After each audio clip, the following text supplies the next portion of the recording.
BNP নির্বাচন চায়, নির্বাচন অনেকেই চায়, কিন্তু বিএনপির এই সংস্কারগুলি হতে অসুবিধাটা কি?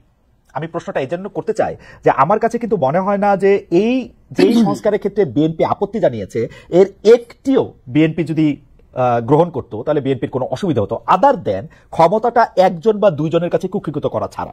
মানে যে সংস্কারগুলি নিয়ে আমরা মনে করেছিলাম যে বিএনপি কথা বলবে সেগুলি নিয়ে এখন এনসিপি কথা বলছে, বিএনপি দাঁড়িয়ে যাচ্ছে এনসিপির এগেনস্টে, যে সংস্কারের কথা বলে তার বিপক্ষে।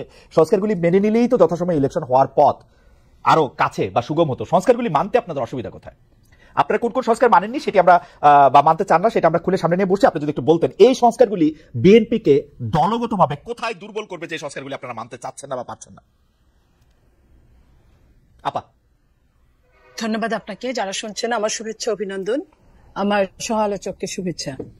দেখেন, বিএনপি সংস্কার নিয়ে তো বিএনপি কোনো কথা বলে নাই, বলেছেন সংস্কার হোক, ক্ষতি নাই, কিন্তু সংস্কারের সাথে নির্বাচনটাও হোক। সংস্কার তো আসলে ধারাবাহিক একটা প্রক্রিয়া, সংস্কার কখনো শেষ হয় না, সংস্কার হচ্ছে চলমান। সংস্কার নিয়ে তারা কাজ করতে থাক, কিন্তু নির্বাচন ইতিমধ্যে 7-28 চলে গেছে, সেটা নিয়ে আমরা নির্বাচন নিয়ে কথা বলতে পারি, নির্বাচনের রোডম্যাপ নিয়ে কথা বলতে পারি, সংস্কার যেভাবে চলতে থাক। তো এটাই বিএনপির কথা ছিল। তো যে সংস্কারগুলো ইতিমধ্যে যেটা 163টার যেগুলো নিয়ে কথা হচ্ছে, আলোচনা হচ্ছে, এগুলা তো আসলে অনেক রকম তর্ক বিতর্কের একটা জায়গা। এবং এটা আপনি জানেন খালেদ ভাই যে আপনি এই যেটাই সংস্কার করুক না কেন, পরবর্তী নির্বাচিত সরকারের মাধ্যমেই বিল পাস আকারে সংস্কারগুলো সফলতার মুখ দেখতে পারে একমাত্র, এছাড়া কোনো অন্য উপায় নেই। আরেকটা হলো গণভোট বা কিছু, সেটা যেহেতু সম্ভব না এই মুহূর্তে, তো নির্বাচন দিয়ে সরকারেরও উচিত, আমি মনে করি এই দলগুলোর সাথে, যে দলগুলো নির্বাচনে এর আগেও সরকারে গঠন করেছে, রাষ্ট্র পরিচালনা করেছে এবং পরেও করতে পারে, তাদের সাথে সম্পর্কটা যাতে সুন্দর থাকে।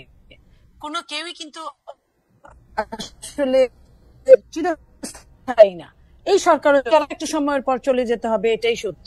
কিন্তু তারপরেও যে নির্বাচিত সরকার একটু আপনার অনুমতি দুটোর মধ্যে ফার ডিফারেন্স আছে। মনে পা এই ডিফারেন্স বা এটা ঠিক আছে, কিন্তু মনে পা আপনি কি আমাকে একটু বলবেন যে বিএনপি কি সংস্কার কমিশন যে জীবনে দুইবারের বেশি প্রধানমন্ত্রী হতে পারবে না, এটার সাথে একমত বিএনপি? আপনি বলছিলেন যে সংস্কার নিয়ে বিএনপি, আমি আপনাকে বলি, বিএনপির তো 31 দফার মধ্যে কিন্তু স্পষ্ট আছে, অস্পষ্ট কোনো কথা নাই। আপনি যে প্রশ্নটা করলেন এটা নিয়ে কিন্তু বিএনপি সারা বাংলাদেশ, আপনি একটু আমার জন্য স্পষ্ট করেন, আপনি আমার জন্য একটু স্পষ্ট করেন, বিএনপি কি দুইবারের বেশি প্রধানমন্ত্রী হওয়ার জন্য একমত? দুইবারের বেশি প্রধানমন্ত্রী হওয়ার জন্য না হওয়ার জন্য, দুইবারের বেশি একাধারে পরে আবার হতে পারবে, পরে আবার যদি মনে করে সেটা 2-3-4। এটা কেন বিএনপির জন্য এত বেশি প্রয়োজনীয়? মানে আপনি এখন দুইবার প্রধানমন্ত্রী হবেন, আবার আরেকজন মাঝখানে হবে, এরপরে আবার আপনি দুইবার হবেন একাধারে, এটা কি আপনি একাধারে বোঝাতে চাচ্ছেন যে দুইবারের বেশি একাধারে হতে পারবে না? দেখেন, একাধারে নিশ্চয়ই বিএনপি আপনাদের সামনে ক্লিয়ার করেছে, বিএনপি এটাই বলেছে যে একাধারে দুইবারের বেশি প্রধানমন্ত্রী পরে হইতে বাধা নাই, পরে আবার হইতে বাধা নাই, পরে নিয়ে আসলে শুনেন, এটা নিয়ে কোনো আলোচনা হয় না। এই আলোচনাটা আপনারা তুললেন কেন মনিয়াপা? আপনারা কি ইলেকশন চান না, ভয় পান ইলেকশনে যেতে? আমরা ভয় পাবো? আপনি কি এটা বলতে পারেন? আমি আপনাকে একটু বুঝাই বলি, এই সংস্কারে যেই কথাগুলিতে আপনি আসলে একমত হন নাই, দুইবারের বেশি প্রধানমন্ত্রী হবে কিনা পরবর্তীকালে, এগুলি আপনাদের কোনোভাবেই আর দ্বিমত পোষণ করার কিছু ছিল না। আপনারা বললেই পারতেন যে আমরা এগুলি মানি, সংস্কার করে ফেলো, 1 মাসের মধ্যে সংস্কার হয়ে যেত, 2 মাসের মধ্যে ইলেকশনের জন্য প্রস্তুত হয়ে যেত। আপনারাই তো ইলেকশনটা দেরি করলেন এই সংস্কারের ব্যাপারে কথা বললে, তাই না? আমি আপনাকে একটা কথা বলি খালেদ ভাই, বিএনপি 31 দফার বাইরে গিয়ে, বিএনপি যদি 31 দফার সাথে যদি মানে একমত না হয়ে পরবর্তীতে কিছু করে, আপনারা কিন্তু ছেড়ে কথা বলবেন না। কারণ এটা নিয়ে বিএনপি ইতিমধ্যে সমস্ত বাংলাদেশে এটা নিয়ে আপনার যত সেমিনার, সিম্পোজিয়াম সবকিছু হচ্ছে। ওকে আপা, এই জায়গা থেকে একটু করে আসি। তার মানে একমত যদি না হয়, আপনারা যদি এখন বলেন যে আমরা সংস্কার করব, পরে আপনারা করলেন না, তখন আমরা এটাতে খুব খুশি হব না, এটা তো আপনি বলতেছেন। তার মানে কি বিএনপি কি আসলেই দুইবারের বেশি প্রধানমন্ত্রী থাকতে পারবে না, এটা রাখবে না? মানে বিএনপি 5-6 বার থাকবে? বিএনপি কিন্তু ক্লিয়ার বলে না এটা। আমি খালেদ ভাই, আপনি আমাকে যত রকম চেষ্টা করেন, আমি একা কিছু বলতে পারবো না। বিএনপি এটা বলে নাই যে এরপরে আবার থাকবে। বিএনপি বলেছে একাধারে দুইবারের বেশি প্রধানমন্ত্রী থাকতে পারবে না। এখন এরপরেরটা আমার মনে হয় সংস্কার নিয়ে বিএনপির যারা নীতি নির্ধারক মহলের মধ্যে, সালাউদ্দিন ভাই কাজ করছেন সংস্কার নিয়ে, আমার মনে হয় যে আমাকে না ডেকে যদি উনাকে ডাকতেন সবচেয়ে ভালো হতো। উনি আপনার এই প্রশ্নের উত্তরটা সরাসরি দিতে পারতেন, যেহেতু উনি কাজ করছেন। আমি একটা কথা বলি, আমি বলতে পারি, আমি একটা কথা বলি, বিএনপি কিন্তু তার অবস্থান স্পষ্ট করেছে যে যেখানে সংস্কার কমিশন বলেছেন যে দুবারের বেশি কেউ প্রধানমন্ত্রী থাকতে পারবে না, বিএনপির অবস্থাটা পরিষ্কার করেছেন যে একাধারে দুবারের বেশি কেউ থাকতে পারবে না, তার মানে একাধারে বেশিবার কিন্তু থাকতে পারবে, এটা হচ্ছে বিএনপির অবস্থান। আমার প্রশ্ন, বিএনপির জন্য কেন এটা এত জরুরি যে দুইবারের বেশি একটা লোককে, মনিয়াপাকে কেন দুইবারের বেশি প্রধানমন্ত্রী থাকতে হবে? মনিয়াপা তো প্রধানমন্ত্রী হয় না, না হইতেও তো পারেন, গণতান্ত্রিক দল আপনারা তো মনিয়াপাকে প্রধানমন্ত্রী বানাতে পারেন।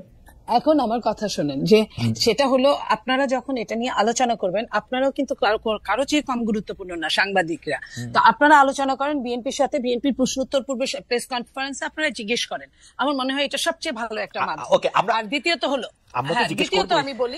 দ্বিতীয়ত বলছি, সরকারের পক্ষ থেকেও এটা সরকারের অত্যন্ত ভুল হয়েছে আমি বলবো, যখন সরকার সংস্কার কমিটিগুলো করলেন তখনই কিন্তু দলীয় তাদের সাথে করসপন্ডেন্ট করার জন্য 2 দিন 1 দিন 3 দিন পরে পরে দলীয়দের সাথে কথা বললে, তাহলে আপনি ধরেন আপনি একদম 99% অ্যাডভান্স হয়ে গেছেন, আরেকজন 1% চিন্তা করে নাই। এই যে চিন্তা শক্তির, অথচ যে 1% চিন্তা করে নাই তার কিন্তু শক্তি, ক্ষমতা বা আপনার যেটা বলেন পরিচালনার ভার তার কিন্তু অনেক বেশি পরবর্তীতে। তো এই পরবর্তীর কথা বাংলাদেশের কোনো মানুষ কখনোই চিন্তা করে না। যদি মানুষ এই চিন্তাগুলো করতো, বাংলাদেশে অনেকগুলো টাকা বেঁচে যেত, অনেকগুলো সময় বেঁচে যেত, প্রত্যেকটা মানুষের জন্য ভালো হতো। আপনার কথা আমি পরিষ্কার বুঝতে পারতেছি না, কিন্তু আমি যতটুকু বুঝতে পারতেছি যে বিএনপি, মানে আমি প্রশ্ন অন্যভাবে করি, কারণ হচ্ছে যে ধরেন আমরা বিএনপিকে কি বিষয়ে সর্বাত্মক আন্দোলন করতে দেখছি 15 বছরের মধ্যে 2014 থেকে বা 2013 নির্বাচনের সময় থেকে, যখন আওয়ামী লীগ সরকার তত্ত্বাবধায়ক সরকার ব্যবস্থা বাতিল করে, তখন থেকে বিএনপির একটাই দাবি ছিল যে একটা নির্দলীয় নিরপেক্ষ তত্ত্বাবধায়ক সরকারের সময় নির্বাচন করতে হবে। এই একটাই দাবি, শেখ হাসিনা তার পদে থেকে নির্বাচন করতে পারবেন না। এখন শেখ হাসিনা তার পদে নাই, লেভেল প্লেইং ফিল্ড চেয়েছিল বিএনপি, লেভেল প্লেইং ফিল্ড, একটা নির্দলীয় নিরপেক্ষ সরকার। এখন শেখ হাসিনা ক্ষমতায় নাই না, একটা শেখ হাসিনা ক্ষমতায়, আমি লেভেল প্লেইং ফিল্ড, তো শেখ হাসিনা এখন ক্ষমতায় নাই, ক্ষমতায় যিনি আছেন তিনি নির্বাচন করতেছেন না, প্রফেসর ডক্টর মোহাম্মদ ইউনূস। একটা জায়গা থেকে এই নির্বাচনটা করার সময় বিএনপি সবার আগে জাতীয় সরকারের কথা বলেছিল, জাতীয় ঐক্যমত্য সরকারের কথা বলেছিল, সংস্কারের কথা বলেছিল 31 দফার মধ্যে। এই ব্যাপারগুলি মোর অর লেস, মানে 4 বছরের জায়গায় 5 বছর এগুলি যখন করা হলো, তখন বিএনপি সংস্কারের এগেইনস্টে এতভাবে দাঁড়াইলো, মনে হয় সংস্কার করলে বিএনপি দলটাই থাকবে না। এটা কিরকম? আমি তো মানে সংস্কারের এগেইনস্টে, তোমরা সংস্কার মানি না, তোমরা সংস্কার করলেও গিয়ে উল্টাই দিব, মির্জা আব্বাস এগুলি বলছেন। আপনার ভুল হচ্ছে, আপনি যদি কথাই শুনেন, ধরেন আমি কথা বলছি, আমার নেতা জনাব তারেক রহমান কথা বলছে, একটা কোনটা লুফে নেবেন বলেন? জনাব তারেক রহমানের কথা। তো জনাব তারেক রহমান কথা বলছেন, পাশাপাশি আপনার ধরেন মির্জা আব্বাস, উনি অনেক বড় নেতা বাট স্পোকসম্যান না, উনি এটা মানে ওইভাবে আপনি নাও ধরতে পারেন। বাট আপনি দেখেন আমাদের নেতা তারেক রহমান সাহেব কি বলছেন, উনি যদি বলেন, আপনি উনার কোড ধরে উনার ইনভার্টেড কমার মধ্যে আমাকে কোনো প্রশ্ন করেন, আমি সেটার কথা বলবো। তারেক রহমান কি সংস্কারের পক্ষে? তারেক রহমান কি সংস্কারের পক্ষে? অবশ্যই যেটুকু সংস্কার দরকার, কিন্তু সংস্কার এবং নির্বাচনকে মুখোমুখি করার পক্ষে না, সংস্কারের পক্ষে। সংস্কার তার নিজস্ব গতিতে চলতে থাকবে, রাইট? তারেক রহমান সবসময় এটা বলেন, সংস্কার তার নিজস্ব গতিতে চলতে থাকবে, এবং এই সংস্কারটা কাকে নিয়ে? আপনাকে নিয়ে, আমাকে নিয়ে, এবং আমার সাথে আরেকজন যিনি চকশোতে আছেন তাদেরকেও নিয়ে, প্রত্যেককে নিয়ে, বাংলাদেশের প্রত্যেকটা প্রতিনিধিকে নিয়ে সংস্কার। তো সেইখানে এককভাবে তো কেউ কোনো ডিসিশন দিতে পারে না, না সরকার দিতে পারে, কারণ এই সরকার নির্বাচিত না। আমার কাছে যেটা মনে হয়েছে যে জনাব তারেক রহমানকে না জিজ্ঞেস করে তো আর বিএনপি সংস্কারে কোনগুলি মানে আর কোনগুলি মানে না সে সম্পর্কে তাদের মতামত দিয়েছে।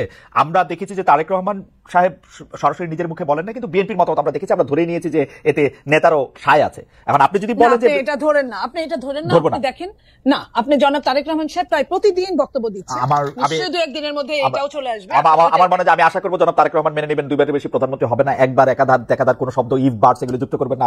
আমি আশা করবো যে আরো যে 2-1টা জিনিস আমি দেখলাম, আমি আশা করবো এটা মনে হয় আপনার মতো আমরাও একটু আশাই করতে পারি। আমি একটু ডক্টর জাবিনের কাছে যাই, আপনার কাছে আবার আমি ফিরে আসবো।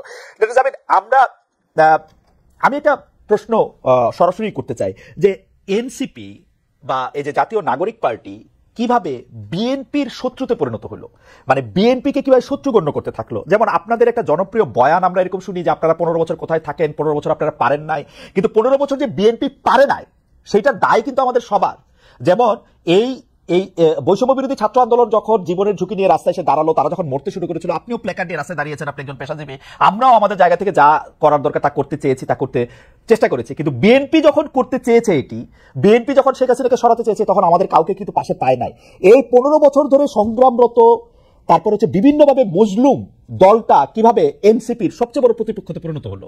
তারা কথায় কথা বিএনপিকে স্ল্যাশ করে, বিএনপি পারে নাই, বালুর ট্রাক সরাতে পারে নাই, দৌড়ানি এই আগে যদি দিতেন তাহলে এতদিনে ওরা পলায় যেত, এগুলি বিএনপিকে কেন শুনতে হইতেছে? মানে বিএনপির অপরাধটাকে, এবং সেটা কিন্তু আজকে থেকে না, প্রথম দিন থেকে।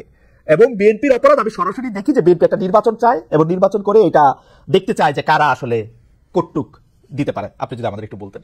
ডক্টর জাবিন। হ্যালো ভাই, আপনাকে ধন্যবাদ। মনি আপা এবং যারা দেখছেন সবাইকে শুভেচ্ছা। যে কেন 15 বছরে বিএনপির ডাকে মানুষ রাস্তায় নামে নাই বা সবাই এই গণ অভ্যুত্থানে অংশ নেয় নাই, কেন অচেনা অজানা কয়েকজন ছাত্রের ডাকে নিয়েছে, এটার যদি একটা ব্যাখ্যা আমি খুব সংক্ষেপে বলি। বিএনপি সবসময় যে নির্দলীয় সুষ্ঠু নির্বাচন, ফ্যাসিবাদের এই যে তাদের যে 31 দফা, যেটা 2.5 বছর আগে 2023 সালের 13 জুলাই যে 31 দফা, সেখানে তারা একটা সুষ্ঠু নির্বাচনের জন্য চেয়েছে, সেটা ফ্যাসিস্টের সাথে হাসিনা থাকা অবস্থায়। আর এই অচেনা অজানা ছেলেগুলা বা মেয়েরা, এই তরুণরা এই গণ অভ্যুত্থানের ডাকটা দিয়েছিল ফ্যাসিবাদ ব্যবস্থা বিলোপের জন্য। এই পুরো ব্যবস্থাটার বিরুদ্ধেই কিন্তু তারা মানুষকে ডাক দিয়েছিল এবং এই জন্য এখানে কিন্তু একটা বিশাল পরিবর্তন, ফ্যাসিবাদ ব্যবস্থা বিলোপের জন্য ডাকটা দিয়েছিল। আপনি বলতে চাইছেন যে কোটা আন্দোলন শুরু থেকেই ডাকটা ছিল নাকি আপনি জুলাইয়ের অগাস্টের 2 তারিখের কথা বলছেন? না, যখন আন্দোলনটা ওই পর্যায়ে যায়, যখন আন্দোলনটা একদম ঘনীভূত হয়, রাইট, তার আগ পর্যন্ত কিন্তু একটা অরাজনৈতিক আন্দোলন ছিল। আপনারা এবং আমরা দেখেছি যে মুক্তিযুদ্ধের স্লোগান, বঙ্গবন্ধুর স্লোগান মুখে নিয়ে আন্দোলনটা অংশগ্রহণ করতে, যেটার সাথে শেখ হাসিনা বা ফ্যাসিবাদী ব্যবস্থা বিলোপের কোনো চিহ্ন ছিল না এই আন্দোলনের মধ্যে আসলে, অগাস্টের 2-3 তারিখ পর্যন্ত। কিন্তু যখন সেই রাতে রাজাকার যে তাদের যে বয়ান, সেটা দিয়ে যখন তারা ছাত্র জনতাকে ট্রিগার করলো, তখন কিন্তু পুরো আন্দোলনের মোড় ঘুরতে শুরু করলো। এবং আপনি যে প্রসঙ্গটা বললেন যে শত্রু, আসলে ফ্যাসিবাদ, বিএনপি কিন্তু একটা ফ্যাসিবাদ বিরোধী শক্তি, এই গণ অভ্যুত্থানেরই অন্যতম স্টেক হোল্ডার। এবং গত 15 বছরে তাদের যে নির্যাতন, তাদের প্রত্যেকটা নেতা কর্মীদের বিরুদ্ধে যে অজস্র মামলা, এটা অস্বীকার করে কোনো উপায় নাই। কিন্তু এই 5 আগস্টের পরে কিন্তু প্রত্যেকটা ফ্যাসিবাদ বিরোধী শক্তি যার যার ব্যানারে ফেরত গেছে। এখন যখন গণ অভ্যুত্থানটা নিয়ে প্রশ্ন ওঠে, গণ অভ্যুত্থানের ভাগিদার নিয়ে প্রশ্ন ওঠে, সবাইকে কিন্তু সমান সেটার অংশীদার তারা দাবি করে, খুব ভালো কথা। কিন্তু যখন ব্যর্থতা বা কোনো ধরনের জবাবদিহিতার মধ্যে পড়তে হয়, তখন কিন্তু শুধু ছাত্র তরুণদেরকে পড়তে হয় বা এই গুটি কয়েক ছাত্রকে ধরে পড়তে হয় যে, এবং এই শত্রু বা তারা 15 বছরে কিছু পারে না, এই কথাটা কিন্তু শুধু ছাত্র তরুণদের পক্ষ থেকে যায় না, তা জনগণের পক্ষ থেকেও যায়। আপনি যদি আপনাদের এই অনুষ্ঠানগুলোর নিচে কমেন্ট গুলা দেখেন, কখনো যদি চোখে পড়ে, এখানে কিন্তু যাদের প্রকৃত অর্থে যাদের অ্যাকাউন্ট আছে, এরকম অনেক মানুষ কিন্তু খুব সুন্দর সুন্দর কথা লেখে এবং কাউকে অ্যাটাক করে না, খুব গঠনমূলক ভাবেই কিন্তু লেখে। এটা থেকে কিন্তু আপনারা নিজেরাও বুঝতে পারবেন এবং আশেপাশের মানুষ থেকেও বুঝতে পারবেন যে গত 15 বছরে একটা যোগ্য বিরোধী দল হওয়ার ব্যর্থতা কিন্তু এদেশকে ভুগিয়েছে, একটা সফল বিরোধী দল হওয়ার ব্যর্থতা কিন্তু এদেশকে ভুগিয়েছে। এটা শুধু ছাত্র জনতা হিসেবে আমরা যে বলি যে, বা এনসিপি এই নতুন করে যেটা বলে, ব্যাপারটা তা না। আরেকটা বিষয় হচ্ছে, এই শত্রু বা এই মুখোমুখি দাঁড় করানোর ব্যাপারটা কিন্তু এক দিক থেকে না। আপনি দেখবেন এই যে কিছুদিন আগে এক টক শোতে আমার এক সহ আলোচক বলছিলেন, আমি 90 সালের গণ অভ্যুত্থানের একটা কথা বলছিলাম, উনি বলছেন 90 সালে তোমার বয়স কত ছিল, বেয়াদব, অপরিপক্ক, আদব কায়দা জানে না, তোমাদের বয়সে মানে এক একজনের, আমাদের রাজনৈতিক জীবন বা রাজনৈতিক পথ চলা তোমাদের বয়সের বেশি। এই যে খাটো করে দেখা, এই যে হিউ করে দেখা, এটার প্রতিক্রিয়াতেও কিন্তু কিছু কথা চলে আসে। না ডক্টর জাবিন আসেন, আমরা একটু আমার ব্যর্থতা, আমি আপনার প্রশ্নটা আসলে বুঝাতে পারছি কিনা আমি জানি না। আমার কাছে যেটা মনে হয়েছে যে বিএনপি গত 13 বছর ধরে, স্পেসিফিকলি বললে যে 2012 সালের পর থেকেই বিএনপি এই একটা সরকারের কাছে একটা দাবি জানায় আসতেছে, দরকার হলে সরকারকে বলতেছে ক্ষমতা একটা সুষ্ঠু নির্বাচনের কথা বলতে। এবং এটার মধ্যে কিন্তু বিএনপি কোনোদিন কোনো আড়াল নিতে পারে নাই। বিএনপি কিন্তু কোনো ছাত্রলীগের মধ্যে গিয়ে বলতে পারে না যে বঙ্গবন্ধু মহান নেতা, আমরা সবাই বঙ্গবন্ধুকে ভালোবাসি, এই কথা বলে কিন্তু বিএনপি রাজনীতি করতে পারে নাই। বিএনপিকে রাজনীতিটা করতে হয়েছে বিএনপির কথা বলেই, শেখ হাসিনার এগেইনস্টে কথা বলেই বিএনপি রাজনীতি করতে হয়েছে। তার জন্য মামলা, মোকদ্দমা, জেল, জুলুম যত কিছু করছে, চা খাচ্ছে। বৈষম্য বিরোধী ছাত্র আন্দোলনের নেতারা কিন্তু শেখ হাসিনার বিরুদ্ধে ফ্যাসিবাদী আন্দোলনে গেছে হচ্ছে অনেক পরে, অনেক জায়গার পরে। সেই সময় তাদেরকে আমরা মুক্তিযুদ্ধের স্লোগান দিতে দেখছি, তাদেরকে আমরা বঙ্গবন্ধুর ভাষণ দিতে দেখছি, এবং আমরা দেখছি যে তারা নানাভাবে নানা ধরনের আড়াল নিচ্ছেন।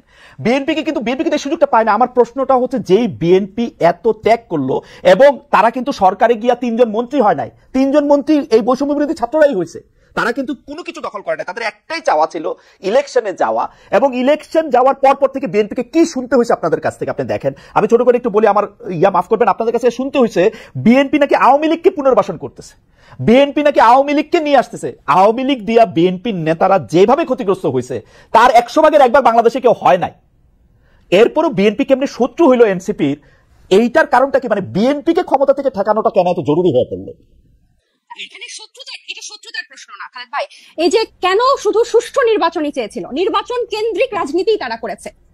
এই যে হাসিনা কিভাবে এই 3টা অবৈধ নির্বাচন করে ফ্যাসিস্টের সাম্রাজ্য টিকে রেখেছিল, তাদের রাজনীতিটাই ছিল নির্বাচন কেন্দ্রিক। কারণ নির্বাচন হলেই শুধু গণতন্ত্র হবে, গণতন্ত্র ফিরে আসবে, এটা তাদের একটা রাজনৈতিক একটা চালের, এটা বা তাদের কি বলবো আমি, পরিকল্পনার ভুল বলবো, যে তারা সবসময়, আপনিই বলছেন যে তারা সবসময় সুষ্ঠু নির্বাচনই চেয়েছে।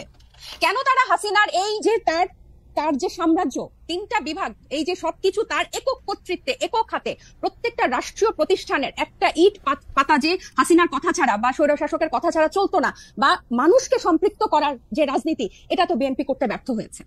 এবং জনগণের কথা না বলে, জনগণ এই যে এখনো তারা যে 31 দফা বলে বলে যেসব গণভোট অসম্ভব বলছে, যেসবে আমরা জনগণকে সম্পৃক্ত করতে চাচ্ছি, বিএনপি আবার সেসব জায়গায় জনগণকে দূরে ঠেলে দিয়ে আবার নির্বাচনের কথা বলছে। এখানে কিন্তু আপনি দেখেন তারা কিন্তু আবার জনগণকে নিজেদের থেকে দূরে সরাচ্ছে। জনগণ কিন্তু তাদেরকে চাচ্ছে, এবং তারা একটা প্রতিষ্ঠিত রাজনৈতিক দল, তারা নির্যাতিত রাজনৈতিক দল। আপনি নিজেই বলছেন যে তারা সব সময় সুষ্ঠু নির্বাচন চেয়েছে। একটা দেশের গণতন্ত্র কি শুধু সুষ্ঠু নির্বাচনের, একমাত্র শুধুই সুষ্ঠু নির্বাচনের মধ্যে এই নির্বাচন ব্যবস্থাটা কিরকম, এই নির্বাচনটা দাঁড়িয়ে আছে কিসের উপর? এই যে এই নির্বাচন কমিশনার গুলা, বিচারক এবং প্রত্যেকটা রাষ্ট্রীয় প্রতিষ্ঠান, তাদের মন্ত্রিসভাগুলা কিসের উপর দাঁড়িয়ে আছে? আইন শৃঙ্খলা বাহিনী, পুলিশ, র্যাব, প্রত্যেকটা গোয়েন্দা বাহিনী কিসের উপর দাঁড়িয়ে আছে? এগুলো সংস্কারের কথা, এগুলোর বিরুদ্ধে কথা, প্রত্যেকটা সবসময় তাদের একটা উপর দিয়ে কথা, যে চেষ্টা করা হবে, পরিবর্তন করা হবে, কিন্তু স্পেসিফিক্যালি উপায়টা কি, পথটা কি, তারা জনগণের কাছে সেটা পরিষ্কার করে না। যেটা ছাত্র জনতা বা এখন পরবর্তীতে হয়েছে, হয় আন্দোলনটা কোটা বিরোধী আন্দোলন দিয়ে শুরু হয়েছিল, এবং সব সময় কিন্তু এটা একটু বাংলাদেশের ইতিহাসে প্রথম না, একটা দিয়েই শুরু হয়েছিল।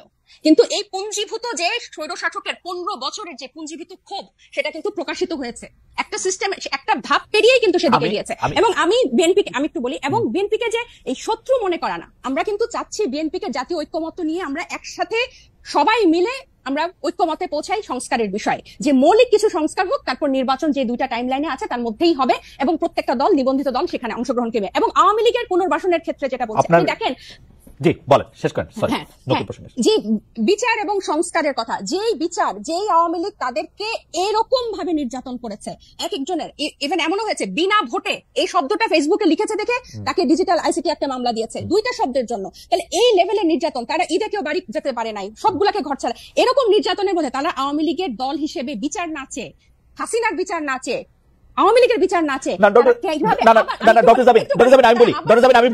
আমি বলি, আমরা দুইজন, মানে আপনি আর আমি কি 2টা আলাদা দুনিয়াতে বাস করি? মানে আপনি যে এই শব্দটা বলতেছেন যে তারা হাসিনার বিচার না চেয়ে, আমি তো দেখতেছি বিএনপির নেতৃবৃন্দ প্রতিটা ভাষণে, মানে তারেক রহমান থেকে ফখরুল ইসলাম আলমগীর, প্রতিটা ভাষণে হাসিনার বিচার চাইতে থাকেন। গত 15 বছর চেয়েছেন, এখনো চান। মানে হাসিনার বিচার না চেয়ে এটা কোত্থেকে আসলো? বিচার কি শুধু এই খালেদ ভাই, বিচার চাইলে আর কি এদেশে বিচার হয়ে যায়? বিচার ব্যবস্থার কি অবস্থা? আপনি বিচার যে না চেয়ে বলতেছেন, সেটা কি বলি?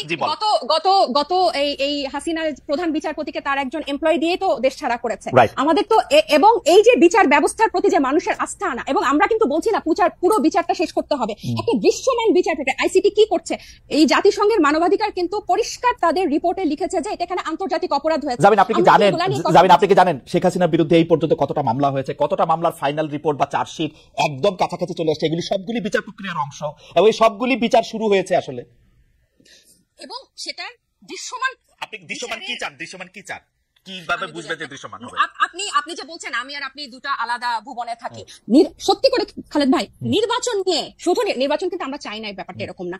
শুধু নির্বাচন নিয়ে যে ধরনের আলাপ, যে ধরনের বক্তৃতা, যে ধরনের প্রচার, যে একটা নির্বাচিত সরকার আসলেই সংস্কার করে দিবে, একটা নির্বাচিত সরকার আসলেই বিচার হবে, আর তারা এসে বিচার করবে, এটা ছাড়া এই আওয়ামী লীগ যে 15 বছরে যে শুধু তো জুলাই হত্যাকাণ্ড না, পিলখানা, শাপলা, 3টা অবৈধ নির্বাচন, তারপর এই গুম, বিচার বহির্ভূত হত্যাকাণ্ড এবং ব্যাংক লুট, মানে অন্য মাত্রার, এগুলোর বিচার, এগুলো নিয়ে কথা কি আছে টেবিলে? আমার তো মনে হয় না। যদি এরকম আমার মনে হয় আপনি শুনলে হয়তো দেখবেন যে সবগুলি আছে, এই কোনোটাই নাই তা না, এবং এর প্রত্যেকটা বিচার হইতেছেও, কিন্তু প্রত্যেকটা বিচার প্রক্রিয়া শুরু হয়েছে। বিচার প্রক্রিয়া তো আদালতে শুরু হয় না, যাবেন বিচার প্রক্রিয়া শুরু হয় তদন্তের মাধ্যমে, বিচার প্রক্রিয়া শুরু হয়।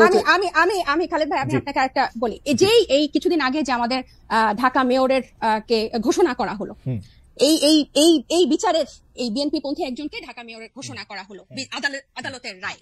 আপনি কি মনে করেন যে পূর্ণ আস্থা 7 মাসের মধ্যে, 7 মাস আগে যে হাসিনা 15 বছর এরকম একটা ভঙ্গুর বিচার ব্যবস্থা তৈরি করে 7 মাসের মধ্যে বিদায় নিল, আর 7 মাসে সব ওয়াশ হয়ে গেল, সবাই এটা নিশ্চয়তা দিবে? আমি আপনাকে একটু শেষ করে, আমরা কিন্তু এই বিচার ব্যবস্থাটারও কিন্তু সংস্কার চেয়েছি, এবং সবাই যে বলে, ওনারা যে বলে যে সংস্কার দীর্ঘ চলমান প্রক্রিয়া এবং অনেক দিন ধরে চলবে এবং পানির মতো প্রবাহ, সব ঠিক আছে, কিন্তু এটার একটা স্পেসিফিক, আবার আমি বলছি, পন্থা পদ্ধতি, যে এই করলে বিচার হবে, এই ভাবে এটা হচ্ছে, এতটুকু অগ্রগতি হয়েছে আইসিটিতে, এতটুকু হচ্ছে, বা এরকম হবে। আমার মনে হয় যে আমাদের যে 15 বছরের যে ভঙ্গুর বিচার ব্যবস্থা, সেটার পরে যে আমাদের কিন্তু এই সন্দেহটা রয়ে যায়। প্রত্যেকটা শহীদ, আমি একটু দুটা বিষয় আপনাকে একটু বলে আমি একটু মনে আপনার কাছে, আমার মনে হয় যে আপনারা এনসিপির পক্ষ থেকে যেখানে আইসিটি ট্রায়াল হচ্ছে এবং শেখ হাসিনার অন্যান্য সহযোগীদের বিরুদ্ধে যেসব মামলা হয়েছে সেই মামলাগুলির আপনারা খোঁজ নিতে পারেন। আমি দায়িত্ব নিয়ে বলতে পারি, বর্তমানে যিনি প্রধান বিচারপতি রয়েছেন সৈয়দ রেফাত আহমেদ, তার সময় বাংলাদেশের বিচার ব্যবস্থায় আসলে আমূল পরিবর্তন করা হয়েছে। যেখানে আসলে তারেক সাহেবের মামলা দেওয়া হয়েছে, সেই তারেক সাহেবের মামলা রায় যেখানে দেওয়া হয়েছে সেখানে নতুন বিচারক এসেছেন এবং বাংলাদেশের প্রত্যেকটা জায়গায় আসলে সিটিং জজগুলি নতুন নিয়োগ দেওয়া হয়েছে, এগুলি পুরনো কেউ নাই। এটা আপনারা খোঁজ নিলে নিশ্চয়ই আপনারা জানবেন। তারপরে আমি মনে আপনাকে প্রশ্ন করতেই চাই, ডক্টর জাবিন অনেকগুলি ভ্যালিড প্রশ্ন তুলেছেন, সেই ব্যাপারে আপনার সাথে আসলে আমি একটু কথা বলতে চাই। তার আগে আমরা সরকারের কাছে জানতে চেয়েছিলাম, বিএনপির কেন্দ্রীয় দর্শকদের কাছে, বিএনপির কেন্দ্রীয় নেতৃত্বের নিয়ন্ত্রণ স্থানীয় পর্যায়ে নাই দাবি করেছে জাতীয় নাগরিক পার্টি। বিএনপির কেন্দ্রীয় নেতৃত্বের নিয়ন্ত্রণ স্থানীয় পর্যায়ে নাই, এই দাবি হচ্ছে জাতীয় নাগরিক পার্টির। দর্শকদের কাছে প্রশ্ন, এনসিপির এমন বিবৃতি সঠিক বলে মনে করেন কিনা? শতকরা 87% দর্শক এই বক্তব্যের সাথে একমত পোষণ করছেন, শতকরা 13% দর্শক একমত হন নাই। 64,000 দর্শক, আমি যখন এই প্রিন্ট আউটটি নিয়েছি তখন 64,000 দর্শক ভোট দিয়েছিলেন, এখন তার চেয়ে অনেক বেশি ভোট দিয়েছেন। মনে পাবে যে প্রশ্ন করতে চাই, সেই প্রশ্নটি হচ্ছে অনেকটা এরকম যে আমরা দেখেছি যে জনাব তারেক রহমানের সকল মামলা তুলে নেওয়া হয়েছে এবং ইন অ্যাবসেন্সিয়া। আমরা দেখেছি যে এই মেয়র ইশাকের কথা বলা হয়েছে, আমরা দেখেছি এই সরকার ইভেন ডক্টর ইউনূস ক্ষমতা নেওয়ার আগেই বেগম জিয়ার সকল মামলা তুলে নেওয়া হয়েছে। সেটি যৌক্তিক বা অযৌক্তিক সেই জায়গায় আমি আসতেছি না। আমার কথা হচ্ছে যে এত সব কিছু থাকা সত্ত্বেও সব জায়গায় আপনাদের ফেভারেবল, সব মানে প্রশাসন, পুলিশ, বিচারালয় সবকিছু আপনাদের ফেভারে থাকা সত্ত্বেও আপনারা কেন মনে করতেছেন না যে এই এখন একটা লেভেল প্লেইং ফিল্ড হয়েছে? আপনারা কেন এরকম মনে করতেছেন যে এই যে আপনাদের বক্তব্য, আপনি বলতেছেন জনাব তারেক রহমানের বক্তব্য ছাড়া কারো বক্তব্য তো শোনা যাবে না। আমি একটু নিউ ইয়র্ক টাইমসের প্রসঙ্গে আমি একটা আসতে চাই, আপনাদের কেন এরকম মনে হইতেছে যে টাকা দিয়ে নিউ ইয়র্ক টাইমসে প্রতিবেদন ছাপিয়েছে আওয়ামী লীগের দোসররা? আপনি যদি প্রথমে বিচার বিভাগের কথা বলতেন যে কোনো এক ম্যাজিকে সব মামলার রায় আপনাদের পক্ষে যাচ্ছে কিনা, তারপরে দেখেন আমি প্রথমে আগে আপনার কথাটা বলি যে মামলাগুলো যেটা উঠেছে, আপনি জানেন যে এগুলো সবগুলো মামলাই রাজনৈতিক মামলা, রাজনৈতিক প্রতিহিংসামূলক মামলা। আপনি দেশনেত্রী বেগম খালেদা জিয়াকে যে মামলাগুলো জড়িয়েছে, এটা তার চরম শত্রু, কিন্তু এই কথাগুলো অনেক আওয়ামী লীগেরও টকশো শেষ করার পরে ব্যক্তিগতভাবে বলতো যে এটা আসলে অমানবিক, এটা আসলে আমরাও এমন চাই নাই, কিন্তু এটা হয়ে গেছে। তো এই যে অমানবিক, এবং আপনি দেখেন জনাব তারেক রহমান সাহেব ওনাকে জোর করে মুস্তেকা নিয়ে ওনাকে দেশ ছাড়তে বাধ্য করেছে। তারপরে যতগুলো মামলা হয়েছে, সবই কিন্তু প্রতিহিংসামূলক, রাজনৈতিক। তো রাজনৈতিক প্রতিহিংসামূলক মামলা উজ্জ্ব হবে, এটাই স্বাভাবিক। কেন জানেন, আমি তার আগেও একটা প্রমাণ দিচ্ছি। আজকের যে প্রধান উপদেষ্টা আছেন, ওনার মামলাগুলো কিন্তু তারও আগে সবগুলো হাওয়া হয়ে গেছে। যেভাবে শেখ হাসিনা ক্ষমতায় আসার পরে আপনি জানেন যে 1/11 পরে দেশনেত্রী বেগম খালেদা জিয়ার উপরে 1/11 প্রয়োগ করা সত্ত্বেও তাকে কিন্তু মামলা দিতে পারে নাই তৎকালীন অনির্বাচিত সরকার। কারণ এই মামলাটাও, যে মামলাটা যে আরফানেজ নিয়ে হয়েছিল, সেটাও কিন্তু তারা চার্জশিট দিতে পারে নাই, বিধায় খারিজ হয়ে গিয়েছিল মামলাটা, কারণ কোনো তথ্য উপাত্ত কিছুই ছিল না। এটা আবার পরবর্তীতে আওয়ামী লীগ ক্ষমতায় আসার পরে আওয়ামী লীগ এটা ব্যক্তি কুন্দলে, ব্যক্তি আক্রোশে এই কাজগুলো করেছে। তো এই জায়গায় যদি আপনি তো আইন প্রণয়ন করেছেন এক সময়, আমি আপনার একটা ছোট্ট জিনিস বলি, যদি আপনি রাজনৈতিক মামলা বা কি কারণে মামলা উঠেছে, আমি জনাব তারেক রহমানের মামলার কথাই ধরি, ওই মামলাটা আসলে কি কারণে হয়েছে? 21 আগস্টের গ্রেনেড হামলায় তার সাথে সংশ্লিষ্টতা ছিল কি ছিল না, কোন একটা দুর্নীতির সঙ্গে তার সাথে সংশ্লিষ্টতা ছিল কি ছিল না, সেই মামলাটা যদি আপনার তুলতেও হয়, আপনার পেপার বুক পড়তে একটা সময় লাগবে, আপনাকে বলতে হবে, কারণ এটা একটা কম্পিটিটিভ কোর্ট। আপা সময় নিয়েছে, আপনি বলতে চান কয়দিন হিয়ারিং হয়েছে? উনি ইন অ্যাবসেন্সিয়া কেন ছিলেন? এর আগে উনি ইন অ্যাবসেন্সিয়া ছিলেন কারণ তিনি ভপাচ্ছিলেন যে কোর্টে তার বিরুদ্ধে এখন তিনি উপস্থিত হন নাই কেন? কয়দিন সময় নিয়েছে? 8টা মামলার পেপার বুক কতগুলি বড় আপনি জানেন আপা? আমি আপনাকে এই কথাটা বলছি, আপনিও জানেন যে যত কঠিন মামলাই হোক না কেন, মামলা কিন্তু তার মেরিট যদি না থাকে মামলা টিকে না।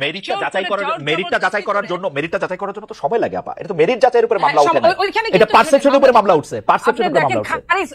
আমি বলি, খারিজ যখন হয়ে গেল মামলাগুলো, তখন কিন্তু বিচারক কিন্তু এই কথাগুলো কিন্তু জাজে বলে গেলেন যে এই কারণে এই মামলাটা টিকলো না, যে কথাগুলো আগে বলতে পারে না। বিচার বিভাগ যখন চরমভাবে আপনার হস্তগত, চরমভাবে যখন খারাপ অবস্থা বিচার বিভাগ, তখন কিন্তু এই কথাগুলো কেউ বলতে পারে না। আপনি জানেন তারেক রহমানের পক্ষে একজন বিচারক যখন তার পক্ষে রায় দিয়েছিল, তাকে কিভাবে দেশ ছেড়ে পালিয়ে যেতে হয়েছিল, তারকে কিভাবে তার স্ত্রী তার সন্তানদের কিভাবে কত কষ্ট করে তার স্ত্রীকে মারা যেতে হয়েছে। তো এই যে কষ্টগুলো, এটা দেখে কিন্তু পরবর্তী জাজরা কিন্তু অ্যালার্ট হয়ে গেছে। তারা কেউ কেউ খুব বুদ্ধিমান যারা, তারা বিব্রত বোধ করেছে, বাকিরা কিন্তু জোর করে তারা প্রমোশন নেওয়ার জন্য বা পরবর্তীতে অনেক কিছু ফ্যাসিলিটিস নেওয়ার জন্য। আপনি দেখেন প্রধান বিচারপতি উনি কি করেছিলেন, উনি নিজেও অনেক সুবিধা নিয়েছিলেন তৎকালীন। তো এই যে এই কারণগুলোর জন্য যে এই মামলাগুলো যে মেরিটে টিকবে না, এটা আপনিও জানেন। কিন্তু তারপরে কিন্তু সময় নিয়ে 4-5 মাসে, কিন্তু মাত্র কয়েকদিন আগে তারেক রহমান সাহেবের সবগুলো মামলা থেকে উনি মুক্ত হলেন, মাত্র কয়েকদিন আগে, 7 মাস যাবত। কিন্তু আপনার কাছে মনে হয় যে বিচার বিভাগকে ঠিক প্রভাবিত করা যায় না, এটা আপনি বলতেছেন, তাই না? না, প্রভাবিত তো একটা সময় করা গিয়েছে। না, এই সময় না, শেখ হাসিনা সরকারের কথা বলতেছেন। শেখ হাসিনা সরকার, আমি এই সময়টা অন্য কোনো কথাই যাব না। আমি এই সময়টা শুধু এইটুকু বলবো যে যারা সাফারার ছিল, খুদ প্রধান উপদেষ্টা সহ যারা আক্রোশের ইসে ছিল, তারা কিন্তু অনেকেই মুক্ত হয়েছে এই জায়গাটায়। তার মানে যে সম্পূর্ণ প্রভাব মুক্ত বিচার বিভাগ, এটা তার মানে হচ্ছে যে যখন ডক্টর ইউনূসকে মামলা মুক্ত করে তখন ওরা হচ্ছে প্রভাবযুক্ত, যখন আপনাদেরকে ছেড়ে দেয় তখন হচ্ছে প্রভাব মুক্ত, তাই তো? নো, আমি বলেছি উনারটা যখন হয়েছে একই ক্রাইটেরিয়ার মধ্যে যদি আরগুলা পড়ে বা তার চেয়েও হালকা ক্রাইটেরিয়া যদি পড়ে, তাহলে কিন্তু ওগুলো কিন্তু বানচাল হয়ে যাওয়ার কথা। আমি এই কথাটাই বলেছি। আমি তার মানে বলি নাই যে প্রভাব মুক্ত হলে কিন্তু উনারও সময় নিত, উনারও মিনিমাম 7 মাস সময় নিত, উনাও কিন্তু 7 মাস সময় নেয় না। খালেদ ভাই, এটা আপনি একটু খেয়াল করেন। আমি একটু জাবিনের কয়েকটা প্রশ্নের উত্তর দিতে চাই, আপনি যদি একটু সময় দেন। সেটা হলো, জাবিন প্রথমেই বলছে যে তারা ফেসিবাদদের জন্য, বিলোপের জন্য মাঠে নেমেছিল, যদিও আপনি প্রতিবাদ করেছেন। আমি এটা আবারও বললাম, ওনারা 4 তারিখের আগ পর্যন্ত কোটার জন্যই ছিল, চাকরির জন্যই তাদের আন্দোলন ছিল। তাদের আন্দোলন এখন সরিষার মধ্যে ভূত রাখার জন্য, যদি ভূতটা থাকে সেটা তারা জানবে, এটা অন্য কেউ জানার কথা না। কারণ তাদের যারা যুদ্ধ করেছে, যে কয়েকজনের নাম আমরা দেখি সামনে, তাদের ম্যাক্সিমামই কিন্তু ছাত্রলীগ করতো সেই মুহূর্তে। তো সেই মুহূর্তে ছাত্রলীগ করতে বাংলাদেশের সবার জন্য এটা ভালো হলেও, আওয়ামী লীগের ঘর থেকে আসার পরে এটাকে এক ধরনের মুনাফিকি বলে, অন্য কিছু বলে না। তাদের জন্য আমি সবার জন্য এই কথাটা বললাম। আমার লাভ হয়েছে, দেশের লাভ হয়েছে, আমি অস্বীকার করব না। কিন্তু এই লাভের জন্য ওরা তো তবু 1-1.5 বছরের একটা প্ল্যান করে 1-1.5 মাসের মধ্যে থেকে এটা এক্সিকিউশন করে, সেটা কোটা দিয়ে পারুক আর যাই দিয়ে পারুক, ওরা তো এটা এক্সিকিউশন করে দেখাইছে মাঠের মধ্যে। সেদিন মাঠে ছিলাম না, আপনারা মাঠে ছিলেন, কিন্তু আপনারা মাঠে মরেন নাই, মরছে উনারাই। আমি কে বলেছে আমাদের লোক বেশি মরেছে? আমি বলি প্লিজ, কয়জন ছাত্র, আমি প্রত্যেকটা শহীদের প্রতি শ্রদ্ধা রেখে কথা বলছি। কয়জন ছাত্র যারা বাকি ছিল সবই অনেক বেশি, তার চেয়ে অনেক বেশি রিকশাওয়ালা, ভ্যান গাড়ি চালক, আপনার দলীয় নেতা, বিএনপি, অবশ্যই বিএনপি। রিকশাওয়ালা তো বৈষম্য বিরোধীর কথা শুনেই আসছে, বিএনপির কথা শুনে তো আসে না। কোন বৈষম্য বিরোধী না। শোনেন, যখন আপনি মানবতার জন্য 28 অক্টোবরও তো বাংলাদেশের মানুষ রিকশা চালাইতো, 28 অক্টোবরও তো বাংলাদেশের মানুষ রিকশা চালাইতো, তারা তো আসে নাই।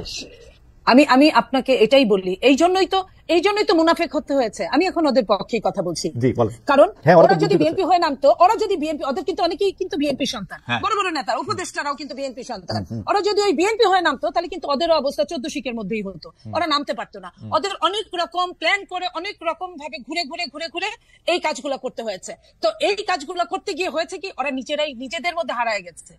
এই যে মানে মুনাফেকি চরিত্র। একটু ছোট করে বলি যে যখন এটা প্রকাশ পাওয়া গেল, এই সরকার কিন্তু, আমি যত কথাই বলি, 25 জুলাই মানে শেখ হাসিনা সরকার কিন্তু 25-26 জুলাই কিন্তু বুঝে ফেলছে যে এই ছাত্রদের আসলে মূল উদ্দেশ্য কি। যখন তাকে বুঝে ফেলে, তখন যাদের ক্র্যাকডাউন করতে চাইছে, ওরা তো মাঠে দাঁড়াই ছিল, চলে তো যায় নাই। আমরা কিন্তু এই জুলাই আগস্টের আগে বিএনপি কে অসংখ্য বার জিনিসটা কাছাকাছি চলে আসতে দেখছি। আমি আপনাকে বলি, ওরা কিন্তু অনেকেই চলে গেছিল, অনেকেই হাত তুলে ফেলছিল, অনেকেই মুসলেকা দিয়েছিল, কিন্তু ওরা নিজেরাও জানে নাই যে ওরা একটা গ্রুপ চলে যাওয়ার সাথে আরেকটা গ্রুপ নেমে গিয়েছিল। ওরা কাউকে চিনে না, কারণ সমন্বয়কদের একজনের সাথে আরেকজনের কোনো সংশ্লিষ্টতা ছিল না সারা বাংলাদেশের। ওরা যখন হাত তুলে ফেললো, ওরা যখন মুস্তাকা দিল ডিবি অফিসে, তখন কিন্তু আরেক গ্রুপ নেমে গেল। ওরা জানতো না, ওরা জানেও নাই। সো দ্যাট এটা কিন্তু অনেক প্ল্যান ছিল। এই প্ল্যানের মধ্যে বিএনপি ওয়ান অফ দেম। বিএনপির এই যে ছেলে আজকে এখন যদি ওরা ডাকে, এখন কিন্তু অত ছেলে মেয়ে হয় না। এই তাহলে বাকি ছেলে মেয়েগুলা কারা ছিল এটা নেপথ্যে? আমরা কি করেছি দেখেন, 3 তারিখে আমি নিচে শহীদ মিনারে গিয়েছি। আমি বলি, ঘুরে দেখে আমি দেখি ছাত্র দলের কয়েকটা জায়গায় ছোট ছোট জটলা গুল হয়ে বসে গান গাচ্ছে, বিভিন্ন বক্তৃতা দিচ্ছে এবং বৈষম্য বিরোধী দিচ্ছে। আমি বলি আমি পয়েন্টটা এটাই বলতে চাই যে নেপথ্যে ওই যে বলে না যে কারু সিলাই সিন্নি খাইলা মুন্সি চিনলা না, এই মুন্সি চেনার জন্য আমি কথাটা বলছি। দিন যত যাবে তত আরো ক্লিয়ার হবে যে মুন্সিটাকে কারু সিলাই সিন্নিটা হয়েছিল। আমি ওই সিন্নির কথাই বলতে চাচ্ছি। আপনি তো আমাদের পরিষ্কার করে বলেন কারু সিলাই সিন্নি আগেও ছিল, আপা কারু সিলাই সিন্নি মুন্সি কে বিএনপি? আমি আপনাকে একটা কথা বলি, বিএনপি 15 বছর 15.5 বছর মাঠেই ছিল, মাঠেই আছে। বিএনপি যখন নিজের নামে কখনোই এই সরকারকে ফ্যাসিস্ট, এটা কিন্তু নর্মাল কোন সরকার না, একটা ফ্যাসিস্টকে যখন বিএনপি তুলতে পারবে না একা, তখন অন্য যেভাবে আসুক, বলে না যে মুমূর্ষু রোগীর জন্য সবকিছু হালাল। এই জুলাই আগস্ট ছিল মুমূর্ষু রোগী। আমার মনে আপনার বক্তব্য পরিষ্কার। আমরা দেখছি হেফাজতের সময় আসলে বিএনপি বলছিল যে তারা পাশে আছে, তারা পাশে থাকতে বলছিল, বেগম জিয়া আহ্বান জানিয়েছিলেন, তারা বিভিন্ন সময় আসলে পাশে ছিলেন, এই কথা আমার অস্বীকার করার কোনো উপায় নাই। বিএনপি সবসময় আওয়ামী লীগের বিরুদ্ধে যে কোনো কিছু হইলে বিএনপি পাশে ছিল। কিন্তু আপনি এই যে একটু নিউ ইয়র্ক টাইমস এর প্রতিবেদনটাকে একটু বলবেন যে আপনাদের যিনি অফিস সামলান, আপনাদের যিনি মুখপাত্র জনাব রুহুল কবির রিজভী বলছেন টাকা দিয়ে নিউ ইয়র্ক টাইমস এর প্রতিবেদন ছাপিয়েছে আওয়ামী লীগের দোসররা, এটাকে আপনিও মনে করেন এরকম? এক দুই লাইন যদি বলেন, কারণ আমাদের আবার একটু দেখেন, আমি ওইখানে আমি নিউ ইয়র্ক টাইমস এর ওগুলো আমি এটা নিয়ে কিছুই বলতে চাই না, এই কারণে যে রাজনীতির কিছু ক্রাইটেরিয়া থাকে, ধারাবাহিকতা থাকে। সেটা একসময় আওয়ামী লীগ এরকম করতো, মেঠো বক্তৃতা বলতো বা কিছু। আমি এটা বলতে চাই এটা আরো প্রমাণ সাপেক্ষে, কারণ রিজভী আহমেদ আমার চেয়ে বড় নেতা, উনি যা বলেছেন ওনার ওইটা একটা বিবৃতি ছিল, বাট আমি এখানে টকশো করছি। আমি আরেকটু কথা জাবিনের বলতে চাই। আমরা কি আবার একটু ঘুরে আসবো? জাবিন আরেকটু কথা বলুক, আরেকটু কথা সহ বলেন, তাহলে তো অনেকগুলো জমে যাবে। আমি একটু ছোট করে বলে নেন। জি আপা, এই যে পিলখানা শাপলা, এইসবের বিচার এখন যেটা বলছেন জাবিনরা, এই বিচারগুলো কি বর্তমান সরকার চায়? পিলখানার বিচার কি চায়? পিলখানার বিচার কি আদৌ পাচ্ছে? পিলখানার বিচার কি, পিলখানার যারা জেলে ধুকে ধুকে মরছে তারা কি ছাড়া পেয়েছে? অথচ শীর্ষ সন্ত্রাসীরা কিন্তু ছাড়া পেয়ে গেছে অনেকেই। তো পিলখানা শাপলা এই বিচারগুলো কিন্তু যতই মুখে বলুক, আরো যে জাবিন যে কথাগুলো বলছে আওয়ামী লীগের বিচার না চেয়ে বিএনপি কি করেছে, আমি এইটুকু বলি যে এই সরকার আওয়ামী লীগের কি বিচার করেছে, কি বিচার চেয়েছে? যদি এই সরকারের প্রথমে সমস্ত বাংলাদেশের শুনে 2-1 শেখ হাসিনা পালিয়েছে, 2-3 হাজার নেতারা পালিয়েছে কোনোভাবে, কিন্তু আর বাকি সব বাংলাদেশে আছে, তাদের কি ধরপাকড় হয়েছে ওইভাবে? যেভাবে আপনি ডেভিল ধরতে গিয়ে ডেভিল ধরেন নাই, আপনি ডেভিলের নাতি নাতনি ধরছেন। নাতি নাতনি ধরে তো কাজ হবে না, ওরা তো নাবালক। আপনি সাবালক ডেভিলদের ধরেন। আপনি যাদের ঘরে ঘরে ভর্তি টাকা, আপনি টাকা সরাইছেন, টাকা সরকারি ভাবে ক্রোক করছেন, এই টাকার উৎস কি আপনি জানতে চাইছেন? এই জিনিসগুলো এই সরকার করে না। আপা জাবিন কি জানে আমি জানি না, আমি কি শুনছি সেটা আমি বলি। আমি শুনছি যে স্থানীয় যে আওয়ামী লীগের এমপি, চেয়ারম্যান, মানে উপজেলা চেয়ারম্যান জাতীয় লোকেরা, তারা বিএনপির লোকেদেরকে টাকা টোকা দিয়া ম্যানেজ করে তারপর পালাইছে। এটা আমি স্থানীয় আপনার কথা, আমি আপনার কথা যদি এটা সত্যি হয়, আমি এটা শুনি নাই, আপনার কাছে আমি শুনলাম। যদি এটা সত্যিও হয়, ঘটনা আমি আপনাকে বলি, তাহলে এটার বিচার করার দায়িত্ব কার? সরকারের। সরকার কেন এটা বের করতে পারে না? সরকার কেন এটা বের করে না? সরকার চাইলে আপনার রাত 3টায় আপনি করতে পারেন, আপনি প্রেস কনফারেন্স করতে পারেন, একজন অ্যাডভাইস দেয়। সরকার তো দুষ্ট। তাহলে সরকার যদি না করে তাহলে আপনি এটা কার কাছে এটা চাবেন? আপনি সরকার আপনার আর্মিদেরকে ক্ষমতা দিয়েছে, তাদেরকে মেজিস্ট্রেসি পাওয়ার দিয়েছে, তাদেরকে দিয়ে ডেভিল উদ্ধার করছে। ডেভিল আমি বলি নাই যে ডেভিল শুধু বিএনপি আওয়ামী লীগে আছে। বিএনপিতে যদি থাকে এটা সরকার বের করবে, যদি নাগরিক কমিটিতে থাকে এটাও সরকার বের করবে, যদি সাংবাদিকদের মধ্যে থাকে সেটাও সরকার বের করবে। আপনার বক্তব্য পরিষ্কার। আমার মনে হয় আপনি একদম স্পষ্ট বলেছেন। আমি এই জায়গা থেকে একটু ডক্টর জাবিনের কাছে যেতে চাই। ডক্টর জাবিন, আমরা যে জরিপের যে প্রশ্নটা পড়লাম সেই প্রশ্নটা নিয়ে আপনার কাছে একটু আসি। আমরা এই প্রশ্নের দুইটা ভাগে আমি আপনাকে একটু আসলে প্রশ্ন করতে চাই। সেটা হচ্ছে যে এনসিপি একটি বিবৃতি দিয়েছে যেখানে বলা হয়েছে বিএনপির কেন্দ্রীয় নেতৃত্বের নিয়ন্ত্রণ স্থানীয় পর্যায়ে নেই।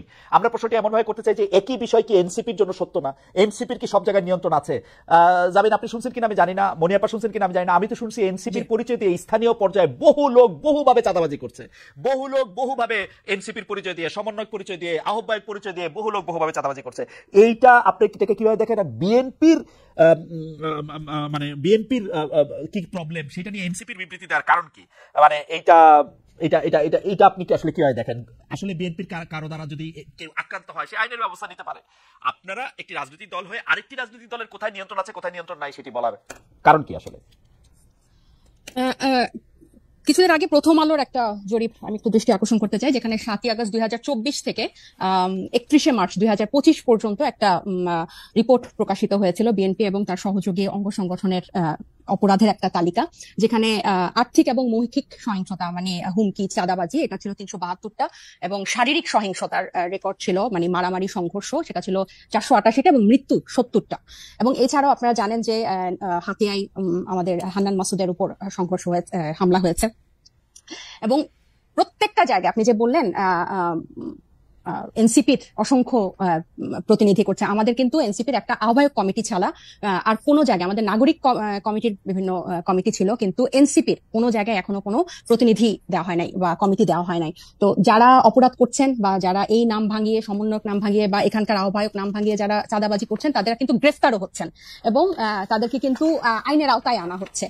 আরেকটা যেটা, এবং এই যে আপনার জনাব সার্জিস আলম, আপনাদের একজন নেতা, উনি যে 155টা গাড়ি নিয়ে ওখানে গেছেন, তার আগে হান্নান মাসুদের গাড়ি নিয়ে গেছেন, সেটাতে চাঁদাবাজি করছেন, সেটা অনেকেই বলতেছেন। আপনারা কি এটা তদন্ত করছেন? আপনারা তো একটা বিবৃতি পর্যন্ত দেন নাই। আমরা একটা চিঠি দেখছি ফেসবুকে, আপনাদেরই আরেকজন তাকে একটা প্রশ্ন করেছেন, মনে হচ্ছে যে এটা ছেলে খেলা। একটা লোক 155টা গাড়ি নিয়ে শোডাউন করতেছে, পরে আবার ব্যাখ্যা দিচ্ছে যে এটা তার দাদার টাকা, বাবার টাকা। আপনারা এটা কিছু বলতেছেন না, কোন রকম তদন্ত করতেছেন না। আপনারা বলতেছেন যে আমরা খালেদ ভাই গত এই ঈদের আগে এই সার্জিসের ব্যাপারটা নিয়ে মনে হয় আমরা যে কয়টা গণমাধ্যমের সাথে কথা বলেছি, টকশোতে গিয়েছি, প্রতিনিয়ত এটা নিয়ে কথা বলেছি এবং এটার প্রশ্ন জবাবদিহি আনুষ্ঠানিক বিবৃতি দিয়েছেন, এনসিপি আনুষ্ঠানিক বিবৃতি দিয়েছে। আমি দেখি নাই। আমাকে একটু শেষ করতে দেন। যেখানে যে মানে আমাদের তো শুধু একজন তারেক রহমান নাই যে যিনি কথা বললে ওই কথাটাই মানে বেদবাক্য হবে। আমরা সবাই কিন্তু এখানে যেহেতু এটা একটা কালেকটিভ নেতৃত্বের একটা দল এবং সবাই আমরা বিভিন্ন জায়গায় কথা বলছি, গণমাধ্যমের সাথে কথা বলছি। আমরা বারবার বলেছি যে এই তারা যে পাল্টাপাল্টি বক্তব্য দিয়েছে ফেসবুকে, এটা সম্পূর্ণ তাদের ব্যক্তিগত একটা পোস্ট এবং তারা সেভাবে সেটা হ্যান্ডেল করেছে। আমি আরো বলি যে আপনি আমাকে যে কথাটা শেষ করতে দিলেন না, তো এই যে বিভিন্ন জায়গায় যে তাদের এই সহিংসতা এবং তাদের যে স্থানীয় পর্যায়ে নিয়ন্ত্রণ নেই, এটা স্বয়ং তাদের দলের যে তারেক রহমান সাহেব, উনি নিজেও কিছুদিন আগে, এই দু একদিন আগে, ঈদের আগে একটা বক্তব্যে বলেছেন যে যারা এরকম করছেন তাদেরকে উনি ডিজোন করেন বা টানতে পারেন না। তো এটা প্রমাণিত যে তাদের স্থানীয় পর্যায়ে তাদের ইয়াটা নাই, কন্ট্রোলটা নাই, এবং নিজে উনি এই কথা স্বীকার করেছেন। আর আমাদের দলের সাথে যে আপনারা বিএনপির তুলনা করছেন, এটা এই কারণে আমি বলবো যে আমরা এখনো সাংগঠনিক ভাবে ওভাবে বিস্তার লাভ করি নাই। নতুন একটা রাজনৈতিক দলে অনেকেই কিন্তু শেল্টার নিতে চাইবে বা নাম ভাঙিয়ে এটা করতে চাইবে, কারণ এই যে এইগুলো কিন্তু এই 1 মাস আগে আমরা এসে নতুন করে তৈরি করি নাই, বরং এই পুরনো রাজনৈতিক অপসংস্কৃতির মধ্যে আমরা এসেই জন্ম নিয়েছি। সো এখন আমাদের উপর দায়িত্ব এসব রাজনৈতিক অপসংস্কৃতি পরিষ্কার করা এবং ফেরেশতার মতো বিহেভ করা। সো আমরা কিন্তু আপনাদের দায়িত্ব হচ্ছে ওই সংস্কৃতিটা বেশি করে করা। একটু আমি শেষ করি। ওই সংস্কৃতি বেশি করে না, ওই সংস্কৃতির বিরুদ্ধে কথা বলা। আমরা এই রাজনৈতিক অপসংস্কৃতির বিরুদ্ধে কথা বলতে চাই এবং এটা শুধু বিরুদ্ধে কথা বলা না, আমরা এটা চর্চাটাও করতে চাই। এবং আপনি যখন বলেন যে গণ অভ্যুত্থান, বা আপনারা যখন বলেন যে গণ অভ্যুত্থান এই কোটা বিরোধী আন্দোলন দিয়ে শুরু হয়েছিল, ছাত্রদের ডাকে হয় নাই, এটা গত 15 বছর বিএনপি নির্যাতিত হয়েছে, এটা যেমন সত্য। 24-এর গণ অভ্যুত্থান বৈষম্য বিরোধী ছাত্র আন্দোলনের ব্যানারে হয়েছে, বিএনপি সেই ব্যানারে এসে আন্দোলনে অংশ নিয়েছে, সেটাও সমান পরিমাণ সত্য। এখানে এটা অস্বীকার করে কোনো উপায় নাই। ঠিক একইভাবে গণ অভ্যুত্থানের যেভাবে সবাই হকদার, এই রাজনৈতিক অপসংস্কৃতি দূর করার দায়িত্ব 1 মাস আগে জন্ম নেওয়া একটা দলের যেরকম দায়িত্ব, 47 বছর আগে জন্ম নেওয়া একটা দলের দায়িত্ব। আমরা শুধু একটা বিবৃতি দেই নাই দেখে আপনি আমাদেরকে প্রশ্ন করতে পারেন। একটা বিবৃতি না, আপনার কথা শেষ হলে আমি একটু বলি, মানে একটা কথা শুনলে আপনি একটু বলি। আপনি তো বলে যাচ্ছেন, এত সুন্দর চমৎকার কথা বলেন আপনি, আপনাকে শুনতে খুব ভালো লাগতেছে, কিন্তু আপনি যদি আমাকে একটু সময় দিতেন। জি বলেন। আপনি বলতেছেন একটা বিবৃতির কথা, আপনি একটু খেয়াল করে দেখেন, আপনারা 5 স্টার হোটেলে ইফতারি কোথায় করলেন, কে আপনাদের চাঁদা দিল, সেই বিবৃতি সেটা আপনারা বিবৃতিতে জানান নাই। আপনারা রূপায়ণটার মধ্যে 2টা বিল্ডিং ভাড়া করে কেমনে থাকতেছেন, আপনারা এই 8 মাসে এটা আপনারা একটা জবাব দিতে পারেন নাই। আপনাদের শোডাউন করলেন কোথেকে গাড়িতে, এটার জবাব আপনারা বিবৃতিতে দিতে পারেন নাই। আপনারা কেন হাসনাত আব্দুল্লাহ হঠাৎ করে বললো আর্মি তাদেরকে ডাইকা নিয়ে বলছে আওয়ামী লীগকে রাজনীতিতে আসতে দিতে হবে, তারপরে আপনারা এটার মধ্যে দিয়ে কিন্তু কোনো একটা দলগত অবস্থান আপনারা জানান নাই। আপনারা বিবৃতি দেন না এমন না, কিন্তু আপনারা কিন্তু বিবৃতি দেন। জনাব নাহিদ ইসলাম এবং আপনাদের মিডিয়া সেলের পক্ষ থেকে আমরা অনেক বিবৃতি পাইছি, এগুলি ব্যাপারে আমরা কোনো বিবৃতি পাই নাই আনফরচুনেটলি। টকশো থেকে আপনি কথা কইলেন, এখন আপনার কথাটা কি আমরা শুনবো নাকি আপনার একটা পার্টির বিবৃতি আশা করবো? আপনি নতুন রাজনৈতিক বন্দোবস্তের কথা বলতেছেন, একটা নতুন, আপনি আমাকে দেখাইতে পারবেন যে এনসিপির সাথে বিএনপির কি তফাৎ, এনসিপির সাথে জামায়াতের কি তফাৎ? কোন জায়গা দিয়ে আপনারা একটা তফাৎ করতেছেন, আরেকটা জায়গা দিয়ে একটা নতুন বন্দোবস্ত আনছেন? একটা উদাহরণ দেখান একটা নতুন বন্দোবস্তের। আচ্ছা খালেদ ভাই, বিবৃতি দিয়েই যদি এসব অপসংস্কৃতি বা এসব ব্যাপার থেকে মুক্ত হওয়া যেত, তাহলে বোধহয় বিবৃতি দেওয়া হতো। আমরা কোন কোন বিষয়ে বিবৃতি দিয়েছি আপনি নিশ্চয়ই সেটা যেহেতু খেয়াল করেছেন, আপনি খেয়াল করে থাকবেন। এইসব ব্যাপারগুলা বিবৃতি দিয়ে দায়সারা ভাবে ফেরানো যাবে না, এগুলোকে জনগণের কাছে পরিষ্কার করতে হবে। এবং অর্থনৈতিক স্বচ্ছতা আমাদের রাজনৈতিক দল জন্ম নেওয়ার আগে থেকে আমাদের অন্যতম প্রায়োরিটি। শুধু বাংলাদেশে কোন রাজনৈতিক দলের এই গত 53 বছরের রাজনৈতিক সংস্কৃতিতে অর্থনৈতিক স্বচ্ছতা কখনো কোনো রাজনৈতিক দল দেখায় না। এবং আমরা জন্ম নেওয়ার আগে থেকে এই আলোচনা, আপনি যে 8 মাস বললেন, জন্ম নিয়েছে 1 মাস আগে, এর আগে থেকে আমরা যখন এই প্রক্রিয়ার মধ্যে ছিলাম, এটা ছিল আমাদের অন্যতম প্রায়োরিটি। আপনার একটা জিনিস, একজন ব্যক্তি একটা রাজনৈতিক দলের 1-2 জন কিছু করবে, সেটাকে ডিফেন্ড করে একটা বিবৃতি দিয়ে কিন্তু ব্যাপারটা থেকে দায়সারা হওয়া যাবে না, বরং আমাদের আমাদের হোমওয়ার্কটা হচ্ছে, আমাদের কর্মযজ্ঞটা হচ্ছে এই জিনিসটা কিভাবে স্বচ্ছভাবে মানুষের কাছে পরিষ্কার করা যায়, যাতে এটাই হচ্ছে আমাদের বিএনপি এবং জামাতের থেকে আমাদের পার্থক্য। বিএনপি এবং এই যেসব রাজনৈতিক দল স্টাবলিশ ছিল তারা কি শোডাউনের রাজনীতি করে নাই, তারা কি পেশি শক্তি দেখায় নাই, তারা কি আর্থিক প্রভাব প্রতিপত্তি দেখায় নাই বিভিন্ন জায়গায়। এটা তো আপনি অনেক অভিজ্ঞ, আপনি অনেক বছরের আপনার অভিজ্ঞতা। আমি বলি, আমাকে শেষ করতে দেন যে এখন এটা থেকে আমরা ডিফারেন্ট কিভাবে হব, যে এগুলোকে আমাদেরকে চেক করতে হবে। বিবৃতি দিয়ে কিন্তু এখান থেকে দায়সারা ভাবে আমরা মুক্তি পেতে পারবো না, এগুলোকে আমাদের অ্যাড্রেস করতে হবে, এগুলোকে ফ্লেক্সিবল করতে হবে, কিভাবে জনগণের কাছে পৌঁছানো যায়। এবং এই ইফতারের কথা এবং রূপায়ণ টাওয়ারের অর্থের কথা আমরা বারবার বলেছি, সেটা টকশো অন্যতম মাধ্যম বাংলাদেশের।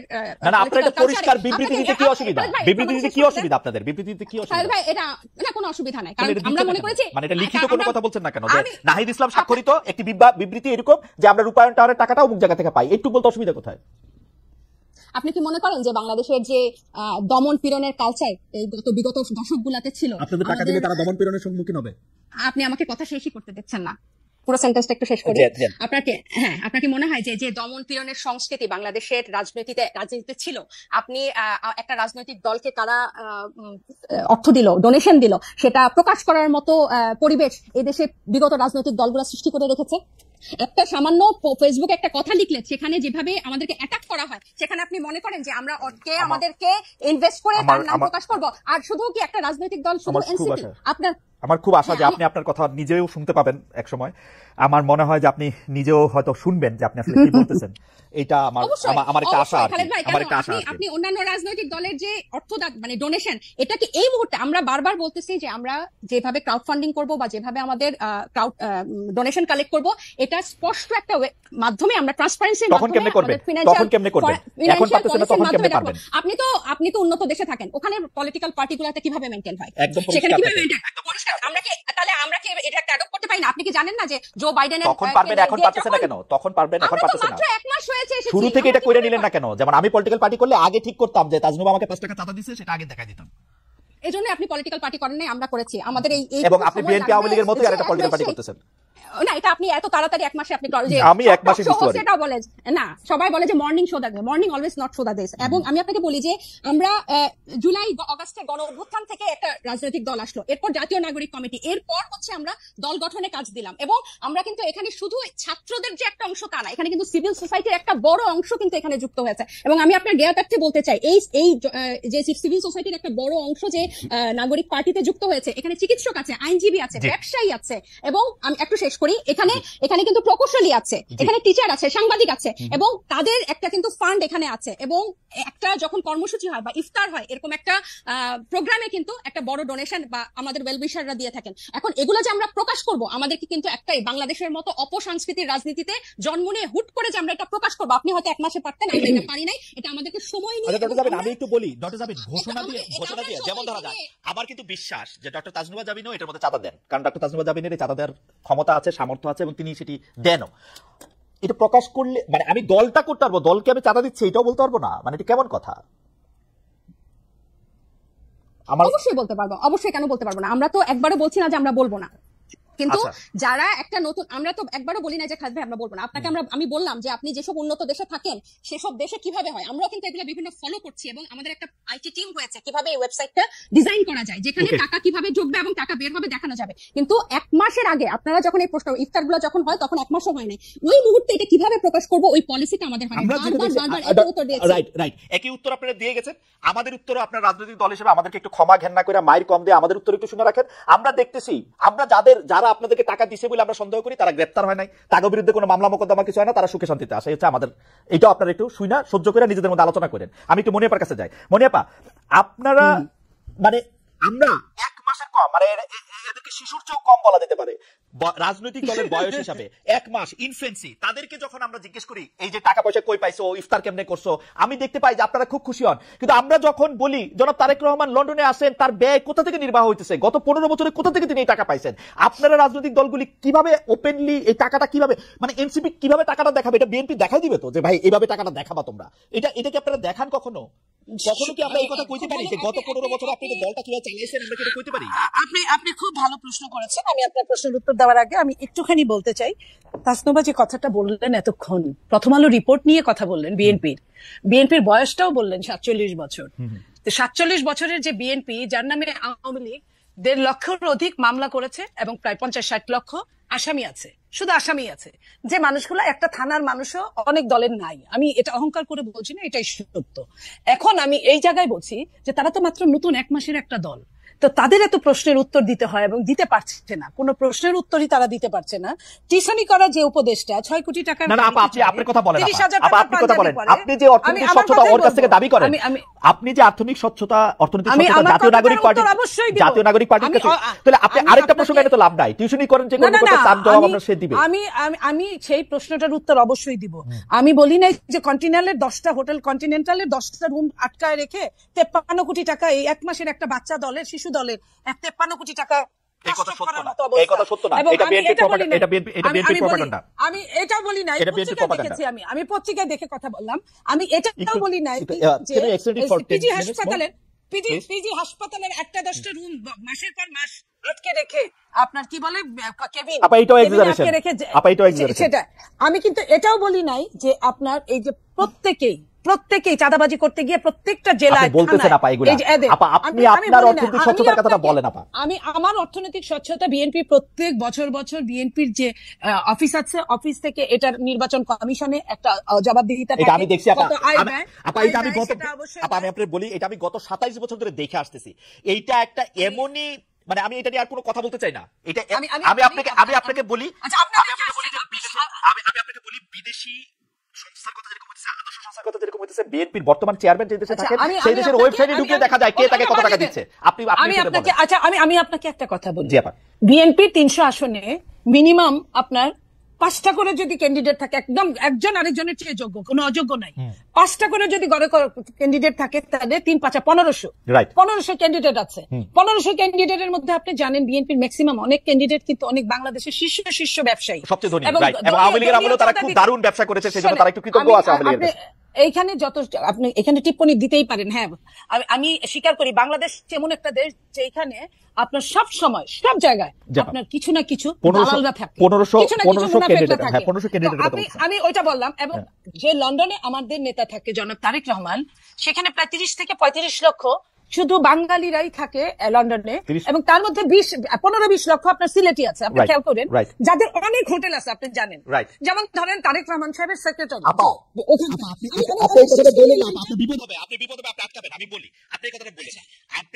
আমি আপনাকে খুবই ভালোবাসি, সেজন্য আমি আপনাকে বলি, আমার কোনো অসুবিধা নাই, আমাকে বলি, আমি প্রশ্নটা বলি, জনাব তারেক রহমান রে বাংলাদেশে থাকা 1500 সংসদ পদপ্রার্থী, আমি ওটা বলি নাই, আমি সংসদ পদপ্রার্থীর কথা বলি না, যে কেউ তাকে 1500 কোটি টাকা দেয়, আমার কোনো আপত্তি নাই। আমি শুধু এটা 1500 কোটি টাকা আমি এটা ক্লিক করে দেখতে চাই যে এটা কোথা থেকে আসতেছে। আমার দিতে হবে কেন? আমার যে নেতা, আমি আমার নেতাকে পছন্দ করতেই পারি, আমার নেতার বিপদের সময় আমি তার পাশে দাঁড়াতেই পারি না? এখানে কিন্তু কোনো নিষেধাজ্ঞা নাই, এখানে কোনো নিষেধাজ্ঞা নাই। এবং যারা সারা বিশ্বে বিভিন্ন জায়গায় ভালো ভালো জায়গায় আছে, তারা যারা বিএনপি করে, তারা তার নেতার পাশে দাঁড়াতেই পারে। আমি কিন্তু এই কথাটা বলছি, তার জন্য তাকে যে কিছু করতে হবে সে তো সারাদিন কিছু করতে হবে না, একজন পাবলিক পার্সন হিসেবে আমাকে দেখাবে তার টাকাটা কোথা থেকে আসতেছে। আপা একটু চাওয়া আমাদের, এটা আপনারা এক কাজ করেন, আপনারা সাংবাদিক, আপনার মনে কি কখনো এই প্রশ্ন এসেছে? আমি যখন 1 মাস বয়সে কোথায় পাবো তারেক সাহেবকে জিজ্ঞেস করার জন্য? আপনাদের ছাড়া কারে পাবো? আপনাদের সঙ্গে তো তার ভার্চুয়াল মিটিং হচ্ছে, আপনাদের সঙ্গে হয়তো হবে, সামনে অনেকের সাথেই হয়, তো আপনারা ওইখানেই জিজ্ঞেস করেন ওনাকে, আপনারা জিজ্ঞেস করতেই পারেন। আমি প্রশ্নটা একটু অন্যভাবে করি, আপনার কাছে কি মনে হয় যে বিএনপি যেভাবে অর্থনৈতিকভাবে চাঁদা বলি, টাকা বলি, যেটা যেভাবে হ্যান্ডেল করে বা মানুষের টাকা, এটা কি আসলে স্বচ্ছ? মানে দিস ইজ দ্য আইডিয়াল, এইটাই করা উচিত। আমি আপনাকে একটা কথা বলি, বাংলাদেশের যে সিস্টেম রাজনীতিবিদদের জন্য, রাজনীতির, আমি সত্যিকার মন থেকে বলছি আপনাকে, সেই সিস্টেম কোনোটাই ভালো নয়। যে বলেন না, পকেটের সংখ্যা যত বাড়ে পকেট মারের সংখ্যা ততই বাড়ে। তো ওই পকেট মারের সংখ্যা বাড়াটা নেগেটিভ রাজনীতি, নেগেটিভ প্রতিযোগিতা, নেগেটিভ প্রশাসনিক কার্যক্রম, নেগেটিভ সবকিছু, এগুলা কিন্তু বাংলাদেশে কোনো তুলনাহীন হতেই আছে। তো সেই জায়গায় আপনারা পজিটিভের জন্ম দিন, পজিটিভের জবাবদিহিতা, ট্রান্সপারেন্সির জন্ম দিন। সেইখানে প্রত্যেকেই, আপনি যে বলছেন যে চমৎকার একটি কথা ডক্টর জাবিন বলছিল যে আমরা কিন্তু আন্দোলনে কে আগে ছিলাম, কার কত কৃতিত্ব, সেটার ভাগ নিতেছি, এই নতুন বন্দোবস্ত করার ভাগ নিব না? আমরা একটু দেখাবো না যে 2025 থেকে বিএনপির টাকা হইলো এই না? ওরা তো, আমি বলি আপনাকে, জেবিন যেটা বলছে এটা একদম ডাহা ভুল, আমি মিথ্যা বলবো না, ভুল এই জন্যই যে আপনার জেবিনরা কি বলছে, বাংলাদেশকে একটা সুন্দর স্বপ্ন দেখাইছে বাংলাদেশের সব প্যারেন্টসদেরকে, বাবা মাদের। তারা একদম আলাদা বাংলাদেশ করবে। আলাদা বাংলাদেশকে আমি অধম, তুমি তারও চেয়ে অধমতর, অধিকতর অধমতম হইবে না, এটা তো না। এটা কবি কি বলেছে? আমরা আওয়ামী লীগ প্রসঙ্গে আছি, আমরা একদম শেষ পর্যায়ে। আমার হাইপোথিসিস মার্কা প্রশ্নটা একটা শুনেন। বিএনপি যে 15 বছর ব্যর্থ হয়েছে, এর কারণ হচ্ছে আমরা কেউ বিএনপির পাশে যাই নাই, আর ওরা যে ব্যর্থ হইতেছে এই দায়ও ওদের না, আমরা কেউ ওদেরকে সাহায্য করতেছি না কিন্তু আসলে। না, ওদেরকে যারা সাহায্য অবশ্যই করছে, আপনার অরিজিনাল মাস্টার মাইন্ড ওদের সাথেই আছে। আচ্ছা ঠিক আছে, আওয়ামী লীগ প্রসঙ্গে একটু বলেন। আওয়ামী লীগ প্রসঙ্গে একটু বলেন আপা, আপনারা কি আসলে আওয়ামী লীগের মানে আপনারা যত গালি আওয়ামী লীগ শাসনামলে দিতেন, এখন গালি একটু কমে গেছে মনে হয় আপনাদের সাথে কি কোনো একটা? আমি একটা জিনিস বলি শোনেন, যে মানুষটা চোখের সামনেই নয়, যে মানুষটার সবকিছু নিয়ে পালিয়েছে, যে মানুষটাকে ধরতে পারছে না, যাও ধরার কথা সেটা সরকার ধরছে না, যে মানুষটা আমার সামনে নাই। আজকে কথা কি ছিল, আমার সঙ্গে জেবিনের টকশো করার কথা ছিল না, আমার সাথে আওয়ামী লীগের একজন হয় পতিত নেতা, এমপি বা মন্ত্রী, এদের সঙ্গে করার কথা ছিল। সো যে মানুষটাই নাই, তার নিয়ে আকাইমা খালি মানে গিবত করাটা, এটা গিবতের পর্যায়ে পড়ে। আর বিচারটা আমাদের চেয়ে, বিএনপির চেয়ে পুর খাওয়া, এই 15.5 বছর কত যে পুকুর পাড়ে ঘাটে আপনার কি ডুবার নিচে। হঠাৎ করে আওয়ামী লীগের প্রতি আপনাদের কি ভালোবাসা বাড়ছে কিনা মনে আপা সেটা বলেন। শোনেন, যে কোনো বিদেশে আছে, দেশে আছে, না আমি ওটা বলছি না। আমরা বিএনপি হলে এরকম একটা দল, উদারনৈতিক দল। বিএনপি হলে এরকম একটা দল, যে দলটা এরকম, যে একটা বাঘ 10টা মানুষ খেয়ে ফেলছে, তারপরে বাঘটা গুলি খায়, আহত হয়ে কাতরাচ্ছে, বাঘটার কাছে হয়তো 1 গ্লাস পানি নিয়ে গেল। এটা কিন্তু সৃষ্টিকর্তা এই বিধানটা দিয়ে দিয়েছে। তার মানে এই না যে বাঘের বিচার হবে না, এটা চায় না, এটা অবশ্যই চায়। কিন্তু বাঘটাকে, যেটা আমি আপনাকে লাস্টে বলি, যে ফাঁসির দণ্ডে আসামি, ফাঁসির যে আসামি, তাকেও কিন্তু মৃত্যুর আগে চেক করা হয় সে সুস্থ কিনা। সে যদি অসুস্থ হয়, তার কিন্তু ফাঁসি হয় না। আমি ওই কথাটাই বলছি। আমি অবশ্যই আওয়ামী লীগের বিচার আমাদের চেয়ে বেশি কেউ চাইতে পারে, এটা আমি বিশ্বাস করি। মনে আপনাকে ধন্যবাদ। আমরা একদম শেষ পর্যায়ে শেষ প্রশ্ন নিয়ে, আসলে প্রশ্নটা এর আগে করার একটু যাবেন, কিন্তু আমরা আসলে মানে আমার ইন্টারাপশনের কারণে বা অন্য জায়গায় চলে যাওয়ার কারণে অর্থনীতি বিষয়টা নিয়ে বেশি আলোচনা করার জন্য এটা খুব আলোচনা আসে না। আমি প্রশ্নটা আবার করি, এটা আপনি আপনার মতো করে উত্তর দেন। সেটা হচ্ছে, বিএনপি নিজেকে মধ্যপন্থী বলে থাকে, এনসিপিও নিজেকে মধ্যপন্থী বলছে, জাতীয় নাগরিক পার্টি নিজেদেরকে খুবই মধ্যপন্থী বলছে। বিএনপি রাজনীতির সঙ্গে আপনাদের পার্থক্যটা কোথায়? আমরা আসলে জামাত ইসলামী নেতাদের সঙ্গে খেলাফত মজলিসের মামুনুল হক এর যে রাজনীতি, তার সঙ্গে বিএনপির তুলনায় এনসিপি নেতাদের উঠা বসা বেশি দেখতে পাচ্ছি, সংস্কার বিষয়ে চাহিদা কাছাকাছি দেখতে পাচ্ছি। আপনি যদি একটু বলেন যে বিএনপির রাজনীতির সঙ্গে আপনাদের পার্থক্য কোথায়, কার রাজনীতির সঙ্গে আপনাদের মিলটা কোথায়? ডক্টর জাবিন। আমরা মধ্যপন্থী দল, এবং এখানে যখন জাতীয় নাগরিক কমিটি থেকে যখন জাতীয় এনসিপি হয়, আমাদের এখানে কিন্তু অনেক এই জুলাই গণ অভ্যুত্থানপন্থী অনেক মানুষ কিন্তু বিভিন্ন মতের, বিভিন্ন আদর্শের, কিন্তু তারা যখন জুলাইয়ের পরে দেশকে নতুন ভাবে দেখা শুরু করেছে, বা এখন অবস্থার অনেক পরিবর্তন, নতুন ভাবে ভাবতে শুরু করেছে, তখন কিন্তু অনেকেই এই ছাত্র জনতার নেতৃত্বে যে নতুন দল, সেখানে এসে যোগ দিয়েছে বা আগে কমিটিতে যোগ দিয়েছে।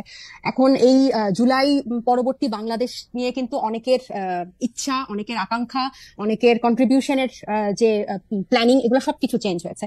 তো আমরা কিন্তু সবাইকেই কিন্তু যারা আমাদের সাথে আছেন, আমরা কিন্তু সবাইকে নিয়েই কিন্তু সামনে আগাতে চাই, এবং এই বাংলাদেশপন্থী যারা, তাদেরকে নিয়ে আগাতে চাই। কিন্তু এই যে ধর্মভিত্তিক রাজনীতি আসলে এনসিপি করবে না, কিন্তু যে একটা সামাজিক পরিসরে যে একটা ধর্মের যে একটা নিয়ম কানুন আছে, এটার প্রতিও কিন্তু আমরা শ্রদ্ধাশীল। তো এখানে কোনো কারো পন্থী হওয়া, কারো পাশ ঘেঁষা, এরকম কোনো কিছু ব্যাপার না। আমরা একদম স্বতন্ত্রভাবে এখানে আসছি, এবং আমি এটা এর আগে যেটা আপনার কথার জন্য আমি বলতে পারি নাই, যে এখানে ছাত্রদের নেতৃত্বে দলটা হয়েছে, ছাত্রদের এখানে গণ অভ্যুত্থানে নেতৃত্ব দানকারী অনেকগুলো ফেস এখানে আছে, কিন্তু এর সাথে কিন্তু পরবর্তীতে সিভিল সোসাইটি থেকে উল্লেখযোগ্য মানুষ এখানে যুক্ত হয়েছে, যারা হয়তো এখনো ওভাবে প্রাসঙ্গিক হয়ে ওঠে নাই আপনাদের কাছে, কিন্তু তারা কিন্তু এনসিপি কে একদম মূল জায়গা থেকে বা সাংগঠনিক পর্যায় থেকে কিন্তু খুব শক্তভাবে ধরে রেখেছে বা কাজ করছে। তো আমার কাছে মনে হয় যে এরা যখন আরো প্রাসঙ্গিক হবে, মানে এনসিপির যাদেরকে নিয়ে সামনে আগাচ্ছে, তাদের থেকে এনসিপির নিজস্ব যাদেরকে নিয়ে দল গঠন হয়েছে, তারা যখন সামনে আসবে, তখন ব্যাপারগুলো আরো পরিষ্কার হবে। আর আরেকটা হচ্ছে যে কারো মানে জামাত বা হচ্ছে অন্য কোনো ইসলামিক দল বা ওরকম কারোর সাথে কিন্তু মানে একসাথে লিয়াজু বা ওরভাবে এক করে মধ্যমপন্থী না। আমরা হচ্ছে যারা বাংলাদেশপন্থী, যারা এখন নতুন করে বাংলাদেশকে দেখতে চায়, তাদের বিভিন্ন মত আদর্শ থাকতে পারে, কিন্তু এই গণ অভ্যুত্থানের পরে যারা অন্যরকম ভাবে বাংলাদেশকে দেখতে চায় এবং বিভিন্ন এই যে গণতন্ত্রের পথে, যে স্বৈরতন্ত্র থেকে গণতন্ত্রের যে একটা পথ, এই পথে যারা সাথী হতে চায়, তাদেরকে নিয়েই কিন্তু এনসিপি আগাচ্ছে। ডক্টর মোহাম্মদ ইউনূস জোর দিয়ে বলছেন যে তিনি আসলে নির্বাচনটি চান হচ্ছে ডিসেম্বর থেকে জুনের মধ্যে এবং সেই সময়ের মধ্যে নির্বাচন হবে, কিন্তু এনসিপির বিভিন্ন নেতৃবৃন্দকে আমরা বলতে শুনছি যে ডক্টর ইউনূসের সরকার আরেকটু বেশি সময় থাকলে ভালো হয়, 5 বছর ইত্যাদি। আপনাদের অবস্থাটা আসলে কি? ডক্টর ইউনূস যদি সংস্কার না করতে পারেন এবং ডিসেম্বর এবং জানুয়ারির মধ্যে নির্বাচন দিতে তিনি বাধ্য হন, সেই ক্ষেত্রে কি আপনারা ডক্টর ইউনূসের বিরুদ্ধে আন্দোলন করবেন যে না আমরা নির্বাচনটা আরেকটু পরে চাই? না, আমার মনে হয় এটা আমরা বেশ কয়েকবার এটা ক্লিয়ার করেছি। এই সময়সীমা নিয়ে এনসিপির কোনো দাবি দেওয়া নাই। যে দুটা টাইমলাইন বলা হয়েছে ডিসেম্বর অথবা জুনের মধ্যে, উনি শুরু থেকেই দায়িত্ব নেওয়ার পর থেকেই দুটা সময়ের কথাই আমরা শুনছি। তো এই দুটার মধ্যেই আশা করি নির্বাচন হবে। আমাদের দাবি দেওয়া বা আমাদের কথা যে আমরা নির্বাচন প্রক্রিয়াটা নিয়ে আমরা প্রশ্ন তুলছি এবং যেগুলো মৌলিক সংস্কার এই নির্বাচনের আগে, কারণ আগে কিছুদিন আগেও 2-1 সপ্তাহ আগেও ইয়েটা ছিল যে এটা কি গণপরিষদের মাধ্যমে হবে না, ওনারা বলছেন যে পরবর্তীতে। কিন্তু এখন তো ব্যাপারটা এমন হয়ে গেছে যে ওনারা সংস্কারই, এদের কিছু সংস্কারই ওনারা চান না, ওনারা প্রধানমন্ত্রীর ক্ষমতাও কমাতে চায় না। সো এখন বিতর্কটা আমার মনে হয় অন্য জায়গায় বা আমাদের তর্কটা অন্য জায়গায়। এখন কিন্তু সময় বা পদ্ধতিতে নির্বাচন হবে আমার মনে হয় বোধহয় আমরা আর আগে আপনার বক্তব্য একদম পরিষ্কার, কোন পদ্ধতিতে নির্বাচন হবে সেটা এবং সময় নিয়ে আসলে এনসিপির কোনো অবস্থান নেই। মনে আপনি এক লাইনে বলবেন কিনা যদি আসলে আপনারা ডিসেম্বরে বা ডিসেম্বরের জুনের মধ্যে নির্বাচন না দেখেন তাহলে আপনারা ডক্টর ইউনূসের এগেইনস্টে আন্দোলন করবেন কিনা এবং আওয়ামী লীগকে সাথে নিয়ে আন্দোলন করবেন কিনা? মনিয়াপা দিদি মনিয়াপা বোধহয় ডিসকানেক্টেড হয়ে গেছেন। আমরা মনে হয় আজকে আর এই প্রশ্নের উত্তর আমরা শুনতে পারলাম না। ডক্টর তাসনিমা জামিন মনিয়াপা আপনি 1 মিনিট আমাদেরকে বলবেন কিনা যে আপনি কি মনে করেন যে ডক্টর ইউনূসের নির্বাচন যদি ডিসেম্বরে বা জুনের মধ্যে যদি না হয় তাহলে আপনি আন্দোলন করবেন কিনা? দেখেন, নির্বাচন তো আসলে এটা ইন্টারিম গভর্নমেন্ট মানে অনেকটা তত্ত্বাবধায়ক সরকারের মতো আমরা ভেবেছিলাম যে 3 মাস না হোক 6 মাসের মধ্যে নির্বাচন দিবে তারা, কিন্তু তারা নির্বাচন নিয়ে এখন পর্যন্ত ক্লিয়ার কোনো রোড ম্যাপ দেয় না এবং তালবাহানাটা এমন পর্যায়ে যে উনি কোনো ক্লিয়ার কাট কথা বলেন নাই। হ্যাঁ, উনি কোনো ক্লিয়ার কাট এখন পর্যন্ত কথা বলেন নাই। উনি বলেছেন লাস্ট যে বিবিসি বাংলায় যে উনি সাক্ষাৎকার দিয়েছেন তখনও যদি তবে এইসব ছিল, কিচ্ছু ছিল না, যে এই বলছে ডিসেম্বর এবং বলেছেন যে যদি তবের বয়স হচ্ছে 6 মাস, ডিসেম্বর জুন বলেছে তারপরেও কিন্তু বলেছে যে যদি এর মধ্যে যদি তার আগে চায় তারপরে চায়, এরকম একটা ছিল। আপনারা আন্দোলন করবেন কিনা আপা বলেন? আপা আমাদের সময় আছে না, আপনারা আন্দোলন করবেন কিনা আওয়ামী লীগের সাথে নিয়ে? নির্বাচনটা যদি সঠিক সময়ে না হয় আওয়ামী লীগের সাথে নিয়ে আন্দোলন করবে এমন কোনো কথা না। আওয়ামী লীগের বিচার হবে, বিচার চাই, বাট আমরা আন্দোলন করব নির্বাচনের জন্যই। আওয়ামী লীগের সঙ্গে আমাদের মেন যে দ্বন্দ্বটা, এই 4-4টা নির্বাচন তারা ফাঁকিবাজি করেছে, জঘন্য পর্যায়ে নিয়ে গেছে, রাতে নির্বাচন করেছে। আপনার দিনে আপনার বলেন না ফেয়ার হওয়ার জন্য, আপনার বলেন না ফেয়ার হওয়ার জন্য আপনাকে অনেক ধন্যবাদ। আমি জাবিনকে 30 সেকেন্ড বলতে হবে কারণ আপনাকে দিয়ে শুরু হয়েছিল, জাবিনকে আমরা শেষ করি। ডক্টর জাবিন আপনি যদি একটু 30 সেকেন্ড বলে আমাদেরকে একটু শেষ করার অনুমতি দেন, আমরা একদমই শেষ পর্যায়ে, যে আপনার এটা বলার নির্বাচন নিয়ে আর কোনো কিছু যুক্ত করার আছে কিনা? আমরা আসলে এই যে সংস্কার ঈদের আগে যে জাতীয় ঐক্যমত্য কমিশনে যে প্রস্তাবগুলা জমা দেওয়া হলো, এটাতে যেসবগুলোতে বিএনপি একমত হয় নাই সেগুলো নিয়ে আমার মনে হয় সামনে আলোচনা হওয়া। কারণ আমি একজন নারী হিসেবে যে সরাসরি নারী আসনে যে সরাসরি ভোটের পক্ষে, এক্ষেত্রে স্থানীয় পর্যায়ে অনেক নারী নেতৃত্ব উঠে আসবে। কেন ওনারা এটা বিরোধিতা করছে এটা স্পষ্ট না, কেন না 50 ভাগ লোক তখন ভোট দিতে পারবে না ওই আসনে। হ্যাঁ, এবং আপার হাউসে আমরা কিন্তু বলছি যে আগে থেকে প্রার্থী আমরা আরেকদিন আলোচনা করব না কি কি বিষয় আপনাদের ভিন্ন মত আছে আপনাদের রাজনৈতিক দলগুলোর মধ্যে, সেখানে আলোচনা করব।